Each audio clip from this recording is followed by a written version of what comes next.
Hey everyone, welcome back to the Castaway Consultants, where we teach future Survivor players how to play the game by criticizing past players, and boy oh boy are we going to criticize some past players tonight. I'm one of your three fabulous co-hosts, Ryan Stacy, the resident Survivor superfan of the Castaway Consultants Podcast, and I'm joined by Derek Kubicek and Josh Wessler. Hello. I'm excited to get into this One World post-merge discussion. For those of you who don't know, for Rewinds, I haven't seen this. I'll tell you guys whether or not I was spoiled on the winner once we get into the spoiler section, but I didn't know anything about the A to B, and so I'm excited to talk about it. Yeah, hi. I am also excited to talk about One World, Survivor 24, something like that. Like Ryan said, there's going to be some criticizing going on. As mentioned earlier in our pre-merge podcast, if you tuned in for that, which I hope you all did, I originally watched this season only a year ago. May 2021 is what I have marked down. Super excited to revisit the post-merge now. Yeah, season 24 of Survivor One World is another one of the Dark Ages seasons, as we talked about in the pre-merge. For a brief moment there, I thought we were doing the pre-merge podcast. I forgot we already did that. I was literally working on recording or editing that yesterday, and I completely forgot for a moment there. It's just that forgettable. It is that forgettable. It's not a great season. The point of this podcast is we're trying, there's 42 seasons of Survivor, soon to be 43 by the time you're listening to this. Yeah, I was going to say, you guys are listening to it. There are 43 in existence. This is just some production magic. If you don't have time to watch them all, which you should. We're here to tell you which ones are must-watch Survivor and which ones are not. Gentlemen, we're done with Survivor One World. Is this must-watch Survivor? Oh, no. Nope. No, not at all. Big nope. Yeah, no, it's not. And instead of talking about if it's must-watch Survivor, we could even talk about, guys, how about in season 43 when we didn't have the hourglass twist? Oh, yes, the big news. There's no hourglass twist in 43. That was great. I couldn't believe that Nora showed up. Oh my God. With John Cochran on a boat and Debbie. It was great. Yeah, don't watch this season. Listen to the podcast. Yeah, this season is bad. This is a bad season of Survivor. I'm not going to call it bad, but it is definitely second tier from the bottom for me. Yeah, I guess I don't know if I would necessarily say bad. I haven't nailed it down in my rankings quite yet. I'll figure that out after we get to the end of this podcast. I get a better idea of my rankings as we talk through it. Sure. There have been some risers and some fallers due to the discussions that we've had on this podcast. So stay tuned for those later. And it helps because, as a reminder, Josh only watches the merge episode and the finale. He's our memorability consultant, so he tries to see how well he remembers the season from when he last watched it. So it makes sense that, Josh needs the discussion to fully rank it. I know where I'm ranking it. And man, was that finale just not interesting either. I thought it was going to be a little bit better, but I was sufficiently bored. But I do believe we all agree this is not must-watch Survivor. I don't really think there's anything that's going to change my mind on that. But I think this one is almost easier to talk about if we can just get into the spoiler section. Yeah, so spoiler alert for Survivor One World. Don't bother with this one. It's a generally considered a bottom tier season of Survivor, and I would sign off on that one. Now, if you are completionist, you can go watch it. So you've got until 3, 2, 1. Spoilers. All right. Wow, Kim wins. So yeah, What a shock. Kim Spradlin Wolf wins. Anyone who's watched season 40 is already spoiled on that. Yep. No news here. In fact, I was spoiled. I figured on the winner. There's a couple things that played into that. I've heard that Kim Spradlin at the time played arguably the most dominant game for a first-time player on an all-newbie cast. I'll sign off on that. Having seen Kim show up, I was like, yeah, okay, I know this just from Survivor mythos that she's going to absolutely run train somehow this season. Honestly, through the pre-merge, you don't really see it as much. It's really when the merge happens. She really comes to life. I know that it's Survivor One World, so they were together the whole time. But the women's tribe, for a majority of the pre-merge, was kind of a mess. Yep. But to their credit, after the swap, they were able to sort of refuse themselves and essentially just pagong the men's tribe, I believe is Monono. Yep. Just old Monono into oblivion. More like, man, no. So I want to walk back one thing. If you are a hardcore feminist, you want to see some woman power, this is must-watch Survivor. This is the most dominant women's alliance. Now, since the Black Widow Brigade. I do want to throw out the caveat that it is synthetic. This is their starting tribe. Yeah, it's a little different. It's not a true women's alliance because they're women. It's just this was their original alliance, and that was the way that, honestly, Kim, Chelsea, and Sabrina decided that they wanted to take the game after the merge. Does it happen to be a women's alliance? Yes. Do I feel very horribly about being a man after watching this season? Yes. But this was synthesized by production. Yeah. So there's the caveat, but it is undoubtedly the most successful alliance that happens to be made of all women that I've ever seen.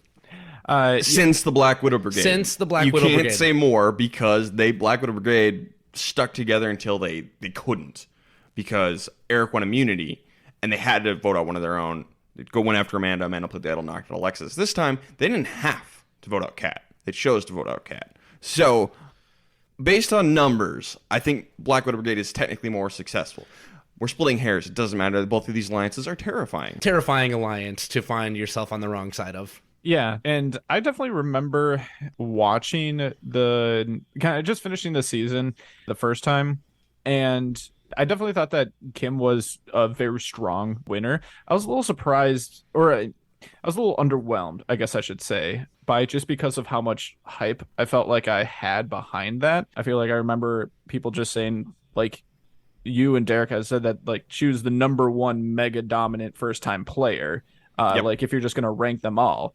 And yes, she was a very strong winner, hands down. But it just didn't come across on the screen, at least to me, like super mega dominant. And it split. Like, she didn't win whatever 7-0 or something like that. So very, very, very strong, overly dominant, hands down number one all time for first time players. I don't know. I don't know who I would put number one. So that is important to note. It's just I was expecting a little bit more from just what I had known going into the season. Kim does not play a perfect game, but as far as all first-time winners go, she blows everyone else out of the water. But, there are places where she might have been a little, tighter. And it also helps she's a very soft-spoken person. She doesn't come across as someone who's dominating the game like a Boston Rob or a Tony. Hell, even like a Party or a Sandra. Kim is much more low-key than any of them. Personality-wise, which I don't think helps the season. She's not the most interesting winner by any means, but she's the most dominant first-time winner, and I would go so far as to say she's the 5th best Survivor player of all time. I have her in my top 5. And this is including Winners at War, so it's including everything we've ever seen. She is one spot shy of Mount Rushmore. I don't have a ton to add to that. I've been going over this post-merge, and I'm excited to talk about it. But the more I think about how the post-merge went, starting with the merge episode, the more I've come to appreciate the brilliance of Kim and Chelsea and Sabrina's game. And it just so happens that among those three, Kim was the most physically dominant, and the way the edit portrayed it, she was the brainchild behind a lot of the strategic moves, whereas Sabrina was more focused on making friends. Two completely different game styles. Maybe in Survivor 100, Sabrina wins this season, but I don't think so. I don't think so either. Maybe in Survivor 2, Sabrina wins this season. Sure, with a really bitter jury, maybe. Yeah. Their point is, there's a multiverse where Sabrina wins this. Sure. I do think in the majority of the multiverses, in this deterministic universe in which we find ourselves, Kim wins this season, and it's not close. So I'm excited to get into the episodes. All right, so let's refresh this cast. There's 12 people left at this point, 6 men, 6 women, and I'll introduce them in order of where they were on the split tribes, because we have 7 people coming in from the Solani tribe, because they did not lose anybody after the swap, and then 5 people coming in from the Minano tribe, who lost 2 people after the swap. But it was starting tribes of men versus women. Coming in from the Minono tribe, we have Jonas Atsushi, a sushi chef from Utah. Leaf Manson, a phlebotomist from San Diego. Tarzan Smith, a plastic surgeon from Houston. Alicia Rosa, a special education teacher from Chicago. And Christina Cha, a career consultant from West Hollywood. Coming in from the Solani tribe, we have Michael Jefferson, a banker from Seattle. Jay Byers, a model from South Carolina. Troyzan Robertson, a swimsuit photographer from Miami. Kat Ederson, a timeshare representative from Orlando. Chelsea Meissner, a medical saleswoman from South Carolina. Sabrina Thompson, a high school teacher from New York City. And Kim Spradlin, a bridal shop owner from San Antonio. That is our 12. Our winner picks, Derek and I both had Jonas, son of a bitch. My name is Jonas. And Josh, you had Chelsea, I believe? That I did. Gonna work out better for one out of the 3 of us. Yep. Josh, you're not going to have to make a new winner pick. Dang right. You're set. You're not going to win. That but, good. You're free from doing that this episode. Are you guys ready to jump into these? Let's jump in. Yep. All right, episode 7, The Beauty in a Merge. We have our 12 people. They all merged together as they did at the end of the last episode. Tarzan's going to try and bring the men back together and bring in Alicia to dominate this game. Michael agrees to this but isn't actually on board, and so begins the downfall of man. Not women, though. So it's going to be presented a little bit more, questionable, like, are the women going to stick together? No, the women were always going to stick together. That was always the plan. Like, even Kim says it, like, oh yeah, no, the women were. As soon as we get rid of Jonas in this episode, it's the women's show from then on out. The men are so dysfunctional, and they can't come together to save their lives. And it's so pathetic, because in the pre-merge, they were so good compared to the women's tribe at the beginning. Then they give up immunity. They had it, and then they give up immunity. And then, okay, they seem to have it again. They're going to vote out. They vote out Monica. They could vote out Christina or Alicia next. It's going to be great. Colton gets medically evacuated from the game. It's back to even, and then they just blow it again. God, the men on the season are so stupid. It's embarrassing. I know the Colton medevac is not something that they could have predicted. No. I will say I think that Colton would have gone with the women anyway. Could be. There's no way to prove that, but I think that he would have jumped ship immediately, and I honestly think that Kim and company would have dragged him along until literally every other man was gone, and then who's to say from there? Maybe Kat goes out, maybe Christina goes out. I don't know. He had an idol that would have made it a little bit more interesting. Maybe they would have tried to flush it. But point being, yeah, Ryan, you're right. The men started out great and then became completely dysfunctional and made one of the most idiotic moves in Survivor history as a tribe that 8 people had to sign off on. It was ridiculous. And then kind of got it and then just gave the game again. It's weird to say that Tarzan was the only one who seemed to understand, like, we can play a post-merge game, but let's keep our options open. Yep. The only person who really talks about that all episode is going to be Kim. Yep. Keep your options open. Tarzan tries, but the other guys don't get involved. And for some dumb reason, Jonas gets mad because Michael's going to tell Jonas, like, yeah, Tarzan was talking about getting all the guys and Alicia together. And Jonas gets mad, like, why would you tell Michael that? We don't trust Michael. Okay, you don't have to trust Michael, but, like, the guys need to come together on this one, Jonas, because let's say it's the new Solani versus the new Monono. You're in the minority. You need the guys, Jonas. You need Michael. So I don't know why Jonas is so mad at Tarzan, but it leads to a big, stupid fight, and Tarzan's like, you know what? I'm going to leave the alliance. Oh, great. We're doing so good here, guys. Yeah, definitely not great on Tarzan's reaction to it, but this was started by Jonas. You can be upset by it and just kind of like mention like, hey, maybe be careful that you don't want to give up too much information or put weird plans together with someone who we don't necessarily trust. You don't need to get mad and just ruin things over this. This was started by him, and it's gonna lead to his downfall. Lest we rewind half a season to Edna's stump speech at the previous season's Final Tribal Council, what game you signed up for. Don't be mad if someone talks to someone and doesn't talk to you. The point is that someone came and told you about it. Congratulations, you have the information. You don't need to freak out about it. If it's condemning information, boom, ammo for the ammo belt. If it's really good information that you can use to solidify an alliance, bam, that's good for all of your options. Jonas, you gotta chill out, man. And this information was just no duh. The guys should, like, this isn't even information. This is common sense. Yes. Our original tribe should stick together. It You doesn't even would need to be think the that men. it's common sense, but with this men's tribe, like that's giving them way too much credit. It's Survivor One World. There's 3 competent people in the whole cast. Yeah, that's fair. Troyzan's going to go in a little bit of a role, though. He's going to find the hidden immunity idol and win immunity. So Troyzan is solid. The Solani group, let's go, just to rewind, that is a group of 7, 4 women, 3 men. That is Kat, Kim, Chelsea, Sabrina, and then Michael, Jay, and Troyzan. The 7 of them believe they are going to stick together, specifically the men. The women say, they're like, oh, we could do that. They're never going to do it. But that's what especially Troyzan and Jay believe. But their plan is to vote out Jonas at this point. Oof. Whoops, bad move. Yeah, I have no issue with these people working together, and like if this is going to be your like end game alliance of 6 or 7 or whatever it is, like I'm perfectly fine with that. But as the men, it needs to be a woman first, and then you can go down this path of having this kind of be your final grouping. If the very first step in that direction involves voting someone out from your original tribe, that's a big old red flag right there. I was gonna say the scene from Finding Nemo comes to mind for me when Dory and Marlin they arrive at the trench. And it's like, whoa, little red flag going up. Something tells me we should swim through it, not over it.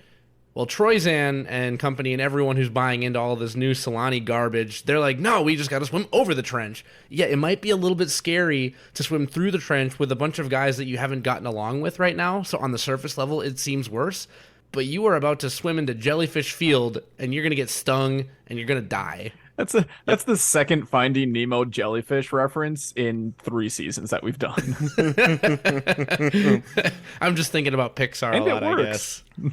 So this Solani group, they choose Jonas because he's the biggest threat. He's very well liked, smart guy. Jonas is a pretty good player most of the time. He's an excellent social player Yep. at the very least, which of course is the most important aspect. So Jay has the idea, hey, we should take out Jonas. He's the big threat. Dang it, Jay. Come on. Troyzan doesn't want to do this. And he's like, okay, Jonas, they're coming for you. We got to do something, buddy. Jonas goes and apologizes to Tarzan. They shake hands, make up like men, and they're like, all right, let's form a counter alliance. We're going to take out Cat. Where the hell are you going to get the numbers to do that? This makes no sense. And Jonas is even going to say, like, this isn't going to work at some point. And then Tarzan just makes things worse because he's got some laundry he wants done, and it looks like there might be a poop stain on his underwear. And he's like, no, it's not poop. It's dirt. I swear this is not poop. And Chelsea's just like, can we just take out Tarzan instead? And she's like, no, next time maybe. Jonas has got to go because he's the bigger threat. Jay. It's just not good. So normally I would say, like, hey, just get through the merge episode and try and get somebody out who you have, like, no real relationship. So for Jay, for example, he should really want to take out, like, an Alicia or Christina. Keep one of the guys, then keep the Solani 2.0 group. So in that case, taking out Jonas is great for Kim, Sabrina, Chelsea, and Kat. The other thing that needs to be kept in mind here, and this is true with any season where there's a starting tribe of X group, heroes, healers, hustlers, villains, whatever it is, men versus women, whatever your starting tribe is, that is one reason to cling on to each other.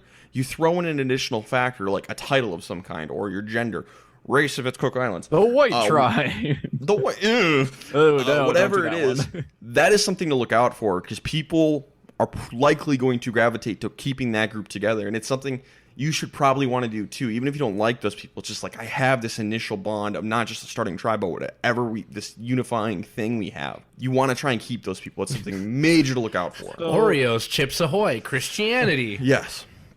If we ever had a religious tribe, keep all the Christians are in the game. If you're one of the Christian members, stuff like that. So in this scenario, do you go to rocks? Do you die on that hill? They should. They Because basically honestly you have should. two options. If you're the men, you have 2 options. You have Alicia and Christina. I could absolutely see an alternate universe where Alicia is the first one out here. But the women shouldn't do that either. That's the thing. Well, The women shouldn't- exactly. And if the women did that, then we'd be saying the exact same thing about them. We'd be calling them dumb. But no, we're sitting here calling the men dumb. So optimal solution, if you're playing the end game here and you want to win the season, put it up to chance, I guess. I think they need to go to rocks. 1 in 12 is good enough for you individually, and it's the best chance you have to keep your options open. And let's say you want Solani 2.0 to go somewhere. I think the men and women on that tribe being separated at the onset of the game get like, all right, yeah, we can try and keep our options open, but we kind of need this first upper hand moment to keep our options open. Yep. So yeah, this is a good time to go to rocks, but like we've seen in, I think, every season before this, the tribe that was more unified is going to come out whole and unscathed. The men lose the game here. Yes, they do. Mm-hmm. And I think it's even more interesting than that if you want to share the vote. So we're going to get tribal council. Jonas tries to just shake things up. He's like, I'm going to vote for the biggest physical threat, Michael. Tarzan does not like that. He's like, oh, that was not cool, man. I'm going to vote for you. God dang it, guys. It ends up being 10 votes for Jonas, 2 votes for Michael. Leaf joins in with Jonas to vote for Michael. That sounds like Leaf. Great for the women, horrible for the men. Ugh. I don't blame some of the men by this point, like people like Troyzan, for jumping off the sinking ship and being like, there's nothing to do here anymore. Michael and Tarzan and Jonas just hate each other so much that there's nothing to be done. So I don't really blame someone like Troyzan or someone like Leaf for this all falling apart. But man, oh man, is it embarrassing to watch this as a guy. Especially since you have that final group, alleged final group that you're planning on being with. Like for someone like Troyzan, like, it's fine. Like, you don't want to be here, but now that we're here, it's okay, because maybe now you can keep going forward with that potential alliance, and maybe the girls won't all take you down, even though they will. And this is where Kim and Sabrina and, well, to a lesser extent Chelsea, but Kim and Sabrina will say this is where their social game really come into play. Because they had, first of all, Troyzan, at least for the first 2 episodes of this post-merge, is completely hoodwinked. He is absolutely convinced that Solani 2.0 is going to take the strongest 7, the Greek god tribe swap tribe, to the top 7. And then it's, every person for themselves. Otherwise, I would have said, Troyzan, maybe you should have played your idol on Jonas and idled Christina or Alicia out of the game. That way you're not betraying Solani 2.0, but you're also keeping your options open with the men. He doesn't do that for a reason. There's a reason I don't even bring it up. Like, would that have been optimal strategy? Yeah, but he was so far gone with the rose-colored glasses that he would have never done it. And I don't even think it's just that. It's just the Jonas, Tarzan, Michael dynamic is so dysfunctional. I can't even blame him. Like, yes, on paper that is the optimal move, but at the same time, like, is that group really going to stick together? And that isn't Troyzan's fault. It's those three's fault. And that's where I'm not going to blame Troyzan for this one, but I do think here on this next episode we need to remember that Troyzan has an idol, and you are pretty much in the 11th hour of losing this game or having like a really steep climb. But I also wanted to say a couple of the men voted against Jonas on this one. All of them but Leaf. All but Leaf vote against Jonas on this one. 10-2 vote. So it kind of fractures the idea of who Jonas would ever consider voting for. And it kind of sets the tone for the men's tribe. It's like, you kind of did this to yourselves. You can't be mad if the women end up taking out all the men, and they might just vote for the women anyway. It's almost a clean sweep. It's perfect for the women. This is optimally what could have happened for them. Yep. For best player of the episode, Josh, who do you get? Well, past Josh said Troyzan. Oh boy. Can I keep a guy as the best player? If it helps, I also named it Troyzan. Yeah, I think this was just such a good, communal effort by the women that there wasn't like one standout person that'd be like, it has to be this person. And Troyzan is kind of, he was not for this decision. Nothing he could have done would have prevented this. He won immunity, he got an idol, and from his perspective, he's thinking that he's got a good final alliance going. So can I blame him? Not more than what I would like to, just for the men overall. So I'm going to keep it as Troyzan and just go with that. What happens isn't Troyzan's fault. There's nothing really he could have done to prevent it in this episode, maybe earlier in the game. The men did this to themselves. The women really didn't take out Jonas. The men took out Jonas. But Troyzan is virtually blameless for this. So I'm going to keep it Troyzan just because he had a great episode besides that happening. Like, he's not, his position to win the game has decreased, not by anything he did, but he helped himself individually as much as he could. See, I actually just gave it to Kim, mostly because she had the strongest edit, and when Jay was like, yeah, let's vote out Jonas, she's like, yes, let's vote out Jonas. And then you think about who the vote out was best for. It was best for Kim, Sabrina, Kat, and Chelsea, all of whom had almost no connection with Jonas through tribal lines. Yes, they had the one world, but they didn't have anything else. And Jonas was gone from them the longest. They had the least exposure to him. And so from their perspective, big social threat gone, and connection for us also gone. So he was really nothing. So I just gave it to the person who had the strongest edit and championed the men's misstep, and that was Kim. So I had for Kim. That's fair. Worst player, Josh? I had Tarzan here. If Jonas was here, I'd give it to him, but we can't. He had the disagreement, I guess, with Jonas that kind of sparked this entire thing. And even though Jonas kind of started it, he really just fanned the flame a little bit more to accelerate this disagreement. Plus, he had that terrible social moment with the clothing laundry in Chelsea's clothes. So it was bad enough to almost get him to be the one voted out here, but they instead went with Jonas. So I'm going to go with Tarzan. I agree completely. Couldn't have said it better myself. Yeah, don't put poopy clothes into the cooking pot. It was dirt, not poop. It was not poop. But anyway, everything you guys said. Anyway, Derek and I both lose our winner pick. Derek, who did you move on to? Oh, I moved on to a woman because I felt like they won the game here. And then I gave it to the person who's had the strongest edit. And by the way, within this merge episode, we get Kim saying, I have options. I can either go with Solani 2.0 or I can go with the women. if she's going to be the narrator of the post-merge, I'm just going to go with Kim. It was a toss-up between Kim and Sabrina. Yep, those are the two. So I picked Kim. Back in the day, I picked Sabrina just because she has had a stronger edit throughout the entire season. Kim really came to life in this episode and like one of the post-swap ones. I can't remember if it's episode 5 or 6 where she found the idol. Today, I'd pick Kim because she's got the idol. Got the idol and the edit, the strategic edit. Well, just in the last episode. I don't want to say the edit just because Sabrina has a more consistent edit throughout. It really comes down to the idol. Yeah, we've seen plenty of times where someone gets that edit like in this episode and then goes home in the very next one. It's called the visibility spike. You're like, oh, this person's coming out of nowhere, and then they go home next week. And you're like, oh, that that's happens why. a lot. Kim's got some great confessionals, and because of the idol, I would take her. But back in the day, I took Sabrina. Episode 8, just to annihilate them, Jay and Troyzan want to take out one of the Monono women, Christina or Alicia, next to keep it even. Yeah, that's fair. That's exactly what should happen next for them. If it was fair. If it was fair. If Survivor was fair. Tarzan continues to annoy people. It's very obvious Chelsea does not like him, and Tarzan believes because he is a plastic surgeon, Chelsea doesn't like any plastic surgeon because she's unhappy with her boob job. So he confronts her. Did you have a bad experience with your plastic surgeon, Chelsea? Is that why you don't like me? No comment.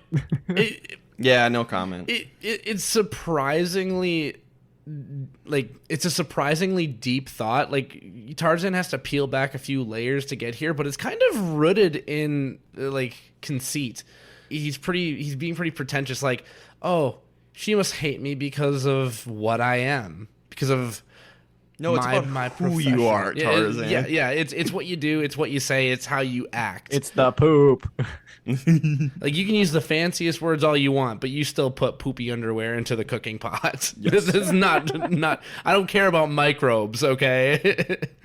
Kim and Sabrina want to get the women back together and knock the men out. It's exactly what's going to happen. Solid move. They talk about how they want it to be the two of them and Chelsea who go to the end. That's exactly what's going to happen. We're done. We don't have to do anymore. What a hard sell. Pretty much done. So Kim does what I think is her best move of the season, and that is she turns Troyzan against Michael, because Troyzan obviously wants a girl to go next. She's like, hey, Michael's coming for you. Michael wants you out. Michael hates your guts. He's like, oh, well, we can't have that. We'll get rid of Michael. And just like that, the men are done. Absolutely hoodwinked yet again. I've got so many criticisms for Troyzan's game. I mean, is Kim just that good socially? Yes. She is that good socially, but also the men on the season are absolutely inept. So it's hard to watch that moment where they're walking the path. Well, and so much of this came from their limited time together on Solani 2. So I would have to chalk this completely up to her social game, just because she sold Troyzan this bill of goods that they're having this final alliance together. Not final alliance, but, solid second alliance that's not based on the original tribes. And he seems very comfortable in that space. Everybody who makes the merge in the season, sans Jonas and Leaf, everyone else, the other 9, all believe they are in an alliance with Kim. All of them. She's that good. She has these angelic features, as someone describes her as. She can be so empathetic and so convincing because she does care. I think that's the big thing, is she is an empathetic person. She does care. The problem is she has separated her heart and her head, and she will cut your throat, which is great. We love it. That's exactly how you want to play. But she is a genuinely good person, it seems like. And she can just make you feel good and make you feel like you're heard and listened to and that she's with you. And that is the secret. Do you know what's really interesting? This entire post-merge, I started to think that Kim and Amanda, like, Kim is just the third Pokemon evolution of Amanda. Amanda is like the adolescent survivor Pokemon player, and I still have her as probably my best to never win, or at least the most deserving to win who doesn't. But Kim is Amanda in all of those things, except she knows how to frame it in a way that people aren't super mad at her when she gets to the end and they don't. Kim is just like level 100 Amanda, so good for her. She might be the most well-balanced Survivor player of all time. I can honestly see it, and not well-balanced isn't like at least mediocre at everything. I think she is good. High stats. At everything. And they're like the closest. Yeah. Yeah. She's up near the top. I forgot how many immunity she got, and until we got to the finale. Like, again, I only watched the finale, and I'm just like, oh well, I never saw Kim in a vulnerable state in the finale. No, and that's the big thing. She's never in danger. The only other person who really pulled it off is Boston Rob. for never being in danger. And Boston Rob had to go to the end with 2 specific people to win. Kim beats everyone. Yeah. I think that's the big difference here is Kim was never in danger and she beats everyone. Yeah, if you grade it like now versus 3 episodes from now versus the finale, regardless of any point, she's gonna beat anyone. Well, this seems like the perfect segue to talk about how I rank everyone, like I do every post-merge after we get to the first vote. Yeah, on their likelihoods to win as of right now. Most likely to win. Well, not just right now, but like I just in general, like throughout the whole thing. If I put it all together, who's most likely to win versus who's least likely to win. So in order, I do have a tie at the top between Kim and Jay. Everyone likes Jay. I think if Jay made it thin, he's the one who could give Kim a run for her money. I think he's the only guy who has half a chance. Yep. Jay is by far the best guy. So I have Kim and Jay at the top. Jay might be able to beat out Kim, but it would really depend on who the third person is. And there's another tie further down, and it really depends on who's with them. What is the split between men and women on the jury? That's what it comes down to. But Kim and Jay at number 1. Then I have Sabrina. Then I have my other tie. And this one's a really weird one because everyone else after this is very flawed. I have Troyzan and Kat. That would be an interesting one because both of them ruffled some feathers, to be sure. I feel like Troyzan might. I might give Troyzan the edge there, but I just had such a negative perception of Kat. But my perception of Kat actually went up this time. Fun fact. Really, I enjoyed her a lot more. Her boot episode is the best episode of the season because it's super fun. Actually, I was very annoyed with Kat until Final Tribal Council. Yeah, Kat grew on me this season. Anyway, after Troyzan and Kat, I have Chelsea, then Michael, Alicia. And then the bottom 3, Leaf, Christina, and Tarzan. I don't think Christina or Tarzan can win this game. You think they lose to Leaf? Yep, because Leaf is well liked. He's terrible at the game. Christina is also terrible at the game, but she's not. Neither Leaf or Christina are super well spoken, but Christina has pissed a couple of people out where Leaf really hasn't as much. And then Tarzan will never win because he's rich. Yeah. Not even to mention the social game. Really? Are we still in that era of Survivor that matters? I'm not so sure we ever left it. I think it has always mattered, unfortunately or fortunately. But does it? Yes, matters. But like, doesn't matter that much. Like, I can see like it's swinging like a vote, maybe 2. Like, Well, It happened in the 30s. Yeah, it happened in David versus Goliath. Yep. It happened in David versus Goliath. You know, and then throw on the fact that Tarzan has a terrible social game. He's got some strategic chops for sure, but like his social game is pretty abysmal. So yeah, Tarzan and Christina cannot win. Everyone else can beat them. It's pathetic that Alicia can beat 3 people here. But Alicia has some knowledge of the game. She just sucks. Well, yeah, I mean, again, like I said in the pre-merge, everyone knows an Alicia. And the thing about the Alicias of the world is that some people are totally endeared to them. Yep, right? Which is insane. Like, I don't want to put her on like the Parvati side, but we've talked about Parvati. If you're in her circle, you love her. Yep. But if you're outside of her circle, you probably hate her. Alicia's the more extreme version of that. Alicia is a dialed up to 11 version. I'd say like maybe Parv is like a 7 on this scale. Yep. And Alicia's like an 11. Yeah, she's a 10 and 11. So if you're with her, you're with her. If you're against her, you are against her. Yep. I think that there's enough goodwill on a jury where she makes it to the end where depending on who she's with, she could win. The women all like her. Yes. And a couple of the men, I know Tarzan really likes her. Is she as good as she thinks she is? No, not even close. Delusional. Yes. One of the more delusional survivors we've had. Agreed. So anyway, Jay's gonna end up winning immunity here. Pretty funny because he's like, I got a puzzle. I hate puzzles. I solved a puzzle. So Chelsea goes to Jay and asks, like, hey, would you vote out Michael? Okay, that's fine, but she does this right in front of Christina and Alicia, who are the 2 people that Jay is trying to target to get out, putting Jay in like an awkward spot. Jay's really nervous now. He's like, why would she ask me that in front of those 2 who we're gunning for?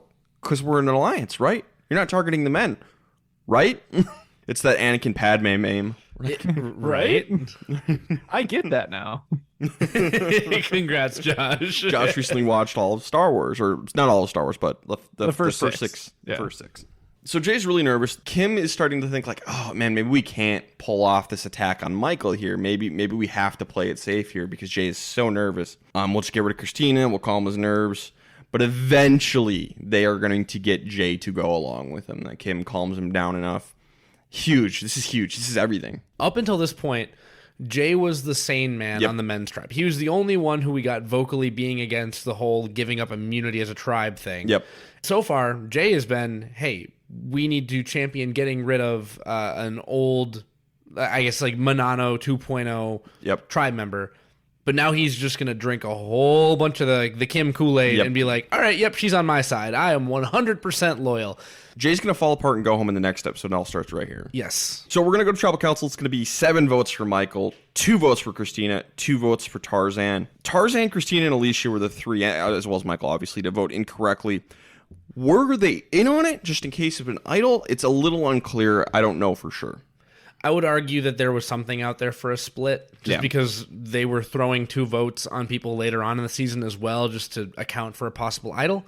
So that is my guess, at least for 2 of them. I don't know about Michael, and then was it Tarzan who voted for Alicia? Tarzan, it's almost impossible to say, but Tarzan is going to say he turned on the men very early to make sure he was the last man standing. Sure. And something to note about Tarzan is I don't think he's trying to necessarily win so much. I think he's trying to get to the family visit to see his wife. I agree with that. And, that's not how you should play if you're listening to this podcast. But for Tarzan's goal, it makes sense because I don't think he's going to win anyway. So it does make some sense for Tarzan. And that's fine if that's your goal. And I think he does a good job at doing that, but that's not why we're here. Yeah. Tarzan, if you're listening, a better strategy is to be less persnickety, and then you might be able to win. Yeah, I think Derek is the millennial version of Tarzan. You mean because I just try and search for the right word? Yep. Being a new father, I have so much brain fog right now that $1 million words don't come so easy to me, but I did enjoy Tarzan looking for the $1 million word every opportunity. Tarzan is Boomer Derek. I hope I'm like, no, I'm not. I do not hope I'm like Tarzan when I'm Tarzan's age. I hope I have as much money as Tarzan has. Yep. That'd be nice. And the vocabulary. Derek would love his vocabulary. I want his checkbook and I want his vocabulary. That's fair. Yeah, do you need that checkbook so you can get some new shocks for your car? Yeah, exactly. So anyway, great move for the women, basically. Whether or not, I don't know how much Alicia and Christine were involved in this, but great move for the women. This is awesome for them. Not so great for the men. I would assume they're slightly part of it. Like, it was more just kind of, the way that I would assume it happened was more just like, we're doing this, right? Yeah. Okay, cool. Yeah, well, I just don't know for sure. I can't confirm anything. Yeah. For best player of the episode, I had Kim for tricking Troyzan and convincing Jay to vote out Michael. Yeah, because Jay and Troyzan drank Kim Kool-Aid. Yep. It's Kim. Yep. That's what past Josh had and current Josh. For worst player, I had Troyzan. He fell for Kim's lie. Jay was at least, scared. Voting out Michael is terrible for them, so Troyzan's my worst. I have Troyzan as well. Him and Jay are both meh, but I am very sad that Jay sort of fell prey halfway through the episode. Yep. So, but there's the difference, though. Troyzan was hoodwinked the entire time. I also had Troyzan. So Michael's gone here. Michael is not going to play Survivor again, but he will end up going on Naked and Afraid. Oh, so I guess he really likes the outdoor adventure stuff. Good for him. So, never really seen that show. I've seen a clip of him on the show. So that's about all I got for Michael. Episode 9 go out with a bang. Troyzan and Jay and even Tarzan are all very nervous now, and they should be. It's too late, though. Yep. Yeah. It is too late, and they are so scared of it being too late. It's too late. The back half has already fallen off the Titanic, and they just realized they hit an iceberg. The girls are going to take them out next. Chelsea is very hung up on the morality of the situation, which annoys the rest of the women, but eventually she's going to get her head in the game. There's no place for morality here. It's Survivor. Yeah, and what morality is missing? You're sticking to an alliance. Yep. You have 2 alliances. You're staying loyal to the one you made first. Seems pretty moral to me. And even if you did turn on the first alliance, who cares? Who cares? Kim does convince Jay, hey, you're good. We're taking out Alicia next. Everything's fine. And she tells Alicia this plan, hey, just play it cool. Jay thinks it's you. It's Jay. And Kim just has this ability to calm everyone down. She's like, hey, no, it's cool, man. You're good. You're good. I'm definitely not going to cut your throat. It really is impressive. Shh. Don't move. Yep. Try not to move. Yeah. She is going to smother you with a pillow. And just be like, shh, it's okay. Just go softly into the night. The quietest knife slit.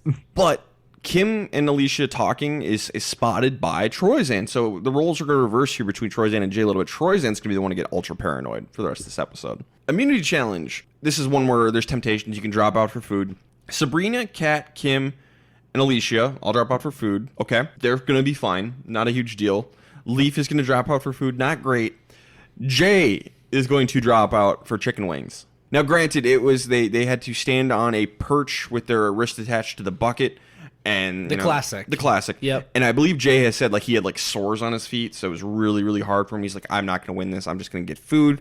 That's not in the episode, so Can't confirm that. We can't use it. Yeah, but if that's the case, I get it. It's easy to say it afterwards.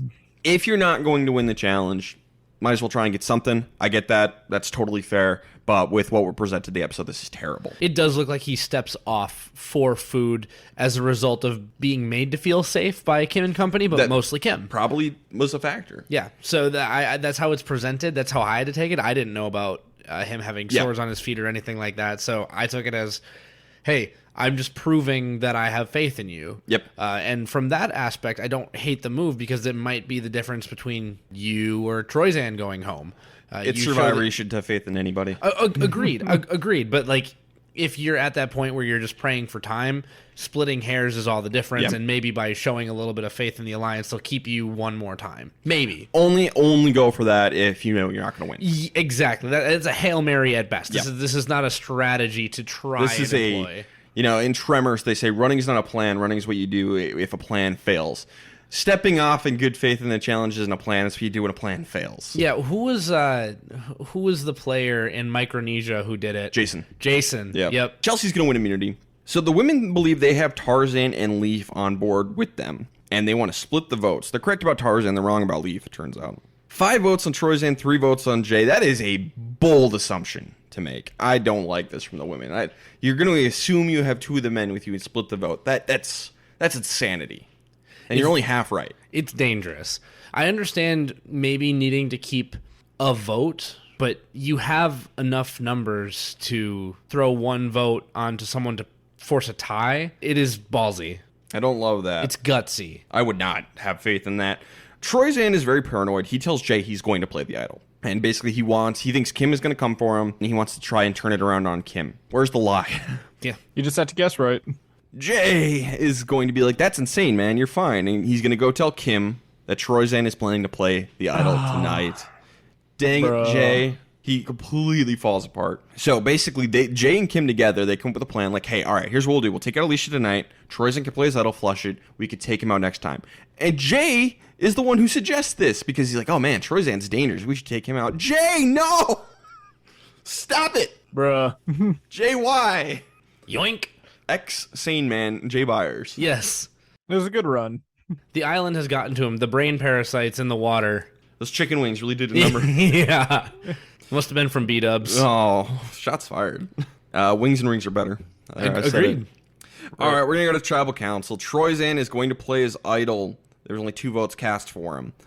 5 votes for Jay, 2 votes for Alicia, 2 for Troyzan, 1 for Kim. The guys couldn't even get on the same page here and do a counter move. I wrote my notes pathetic. I wrote in my notes, I'm not sure why. I think I remember a little bit, but this is the first time I've heard someone mention people's pants before. Do you remember when that came up? People's pants. I think it had someone saw that someone was wearing a certain pair of pants and they knew what was going on because of it. All the men were wearing their cargo shorts rather than swim trunks to Tribal. Yeah, someone pointed out the fact that Troyzan had switched shorts to cargo shorts because he had an idol in his pocket. And that was really smart. Who was that? Was that Sabrina? I'm not sure, but someone said all the men are wearing their cargo shorts. No swim trunks to be seen tonight. It's like, huh. That's really good. That's interesting like note, next Josh. level perception. Just interesting. Critical success on a perception roll there. Yeah, definitely something to look out for. And like I said, I've always maintained cargo zip-off pants are the article of clothing of choice to play Survivor. And if you wore them every day, there'd be nothing funky going on here. Yep. So that's something to note. As consultants, here's what you should do: is if you're going to have cargo pants, shorts, and a swimsuit, which you probably will. You'll probably have both on Survivor. Every time you go to Tribal Council, bring the cargo pants. That's what you should be wearing, just for consistency's sake. You're wearing it for warmth. Yep. So if you have a special article of clothing to hide your idol in, wear that all the time when you go to Tribal. Yeah. Be consistent and plan that ahead of time. You should have idol clothing. So cargo shorts, cargo pants, wear them. Secret pockets, which happens all the time. That's what you need to do. So, yep, this is some 5D chess here.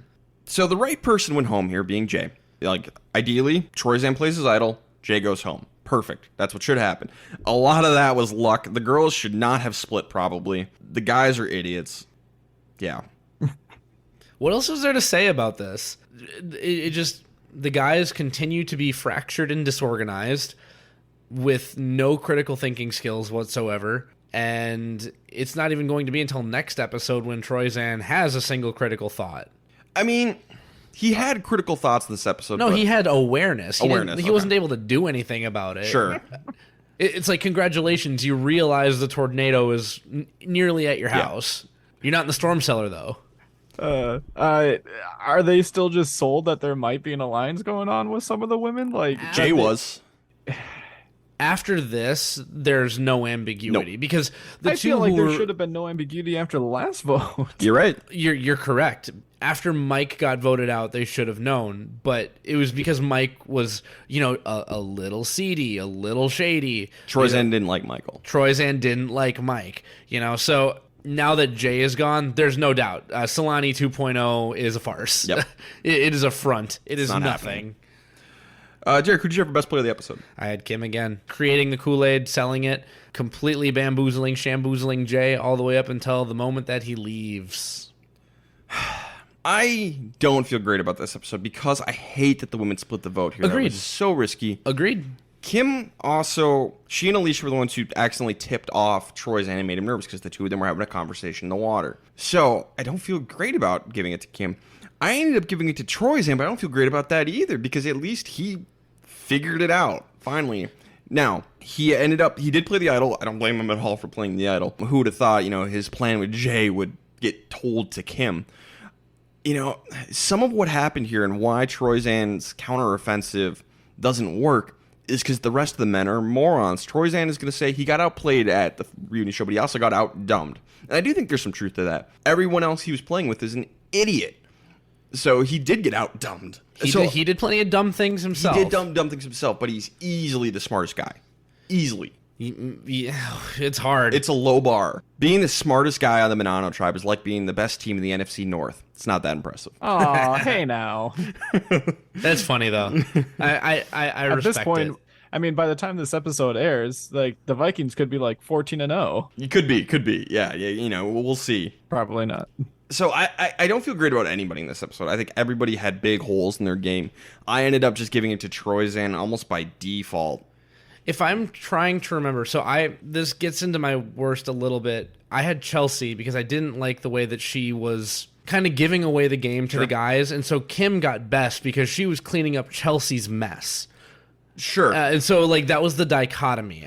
But that was more in the previous episode. It was more in the previous episode. And in this episode, Kim did make things worse by having that conversation with Alicia. Two people having a conversation in the ocean isn't that big of a deal to me. Like, the edit fed it, oh, they're talking, that's pretty sketch. But, it people clearly talk made in Survivor all the Troyzan time. paranoid. Hide it better. Did Chelsea do anything negative this episode? All the women did with splitting the vote, which is a bad plan. I mean, yes, but you specifically mentioned I think 3 different women. I don't think you mentioned Chelsea's name in that process. When I said Chelsea was the worst this episode, I think she's also turning into, her words not mine, the cold-hearted bitch. And you're starting to get some clues that she's not very well liked socially. And so I didn't want to give it necessarily to any of the guys who were left because they're at least still around. And Chelsea did more to hurt her alliance or her spot in the game because of that, as well as Kim needing to clean up her mess. If you're the one in the alliance whose mess needs to be cleaned up, that's not good. So, well, I'll just say my leave, and then then we'll get to Josh and tiebreak if need be, just because this is a complicated, confusing one. I had Leaf, and we can't give it to Jay. Reminder: if you get voted out, you don't get best or worst. You can't win either. But I gave it to Leaf because he gave up immunity when he was in a precarious situation, and then he and the rest of the men were not able to get on the same page. So with those 2 factors, I gave it to Leaf. So this is a confusing mess. Josh, weigh in here. So between us, we had Troyzan and Kim as best. Who did you have for best? I had Kim with the giant question mark because it didn't really make sense to me. If I'm reading into past Josh's opinions, it feels like I couldn't really pick any of the guys. Sure. And while the girls splitting isn't good, it still worked technically. Yep. So I feel okay still giving it to Kim in this scenario. That's fair. All right, so Kim, we'll tiebreak to Kim. That's totally fine. I'm not going to fight. I don't feel strongly about Troyzan at all. I was you could blow me over with a breeze on this one. And then how about worst player? We had Chelsea and Leaf. So I didn't nail down a single person on this one. So I'm actually going to open this one up to a little bit extra of a discussion because there's someone, if not multiple people, at the bottom of this girls' alliance. And we are at how many people left? 9? There's Or 10 8? left, and then Jay's 10th place, so now we're down to 9. So you got to start thinking of, okay, who are my 5 or 6 people that I'm going to be going to the end with? And does it include all of these women? So for the people who are at the bottom of the women's alliance, that might be your answer for who's the worst. One, yes, they split the vote and all that stuff, but then also it might not actually be the right move for them just in general. I think they're good in this episode because you got to get rid of Troyzan's idol and you got to get rid of Jay. So I think they're good here to make this move. But yeah, it is definitely something to think about. Who is 6th in that group? Turns out it's Kat. Yeah, that's a good point though. And since I didn't actually put a good name down for worst, who am I choosing between, Leaf and who? Chelsea. I'm gonna give that one to Leaf. That's fair. I didn't think that Chelsea was that weak. Yeah, I don't know, maybe some social stuff, but she did win immunity, so I guess there's that. Yeah, and the girls got what they wanted. Yep. I don't love how they got there, but in the end they succeeded. Results oriented thinking a little bit, but we're working with bad players here. And Bad, Chelsea bad. Chelsea did also talk Leaf out of the challenge. Yes. So that's pretty fitting as well. Like you there's almost a tiebreaker built into the episode. So I'm okay with it. All right, episode 10, I'm no dummy. Troyzan is going to fight with Alicia after Tribal Council. He's going to be very aggro for the rest of his time out here. For a moment, a little bit sexist. Yeah. Don't love that from Troyzan. Yeah, I don't know enough about, don't know a ton about Troyzan's life prior to Survivor. It would not surprise me at all if he is divorced and the courts gave some of his stuff to his ex-wife. That would not shock me at all with the way he was talking. Based on the comments, Yep. because wasn't it something to the effect of classic women, you come in, you build them a nice home and make them real comfortable, and then they sweep you under the rug when they're done with you? So, something along, Yeah. I am paraphrasing, but that is essentially the effect of the comments, which it's only been 10 years, but it's still 10 years, it's not aged well. Yeah, it hasn't aged well. Times have changed since then. Yeah. You got to remember who let the women vote the men out. Yep. Troyzan, that was as much you as anybody. Yep. Self-inflicted wounds here. Yes. So You're projecting, Troyzan? You got to stop doing that. we're gonna have the Survivor auction. This was actually a pretty fun one because Tarzan doesn't want to spend any money. He wants to save the money so he can buy new shocks for his truck. Priorities. Oh my god. This is ridiculous. Eventually, he's going to spend it all to get a letter from home. Aw. All 500. All according to plan. So there's an advantage, and Troyzan has been waiting for an advantage to pop up, and his plan is to spend all of his money on that. Cool. This is the right move. I don't think we'll ever get an auction again. If it does show up, advantage or anything, clue to hit immunity, whatever. If it pops up, spend all $500 on it. Is the last one we saw Worlds Apart? Yes, I believe Worlds Apart was the last one. And almost the exact same thing happened, or I guess the natural counter to this, because I think this is the third time maybe that an advantage of some kind has popped up in a Survivor auction. I don't know the exact number, but if you're truly dead set on getting Troyzan out tonight, someone needed to save their money to buy an advantage. But here's the thing. There's 3 guys to vote out.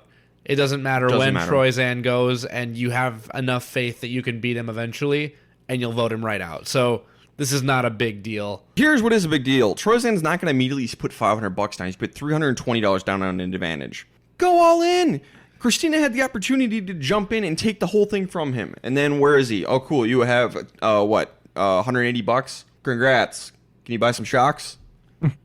I don't know how much these shocks cost. No, you can maybe buy 2 shocks or 1 shock, but you couldn't get them installed. So Troyzan should have just gone all in. Christina could have stolen from him. She doesn't.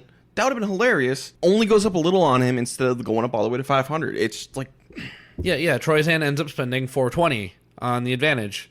It was great. And it still doesn't get him to go all the way to 500? Nope. No. He never goes all the way. I do. He's going to get I do it. remember this too.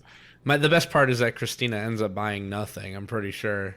Yeah, I don't know. She didn't. I actually wrote that down in my notes. I said, LOL, Christina bids up Troyzan and gets nothing. And maybe she bought something and they didn't put it in the episode. Maybe. But that always happens, but who knows. So Troyzan's going to use this advantage to skip to the second round of the immunity challenge, and then he's going to go on to win. And I'm going to go ahead and throw this out as my nomination for most memorable moment of the season.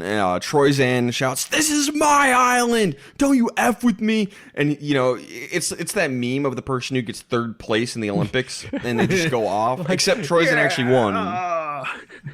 It might be the most obnoxious immunity challenge celebration of all time. Maybe up there with Sheehan from All Stars.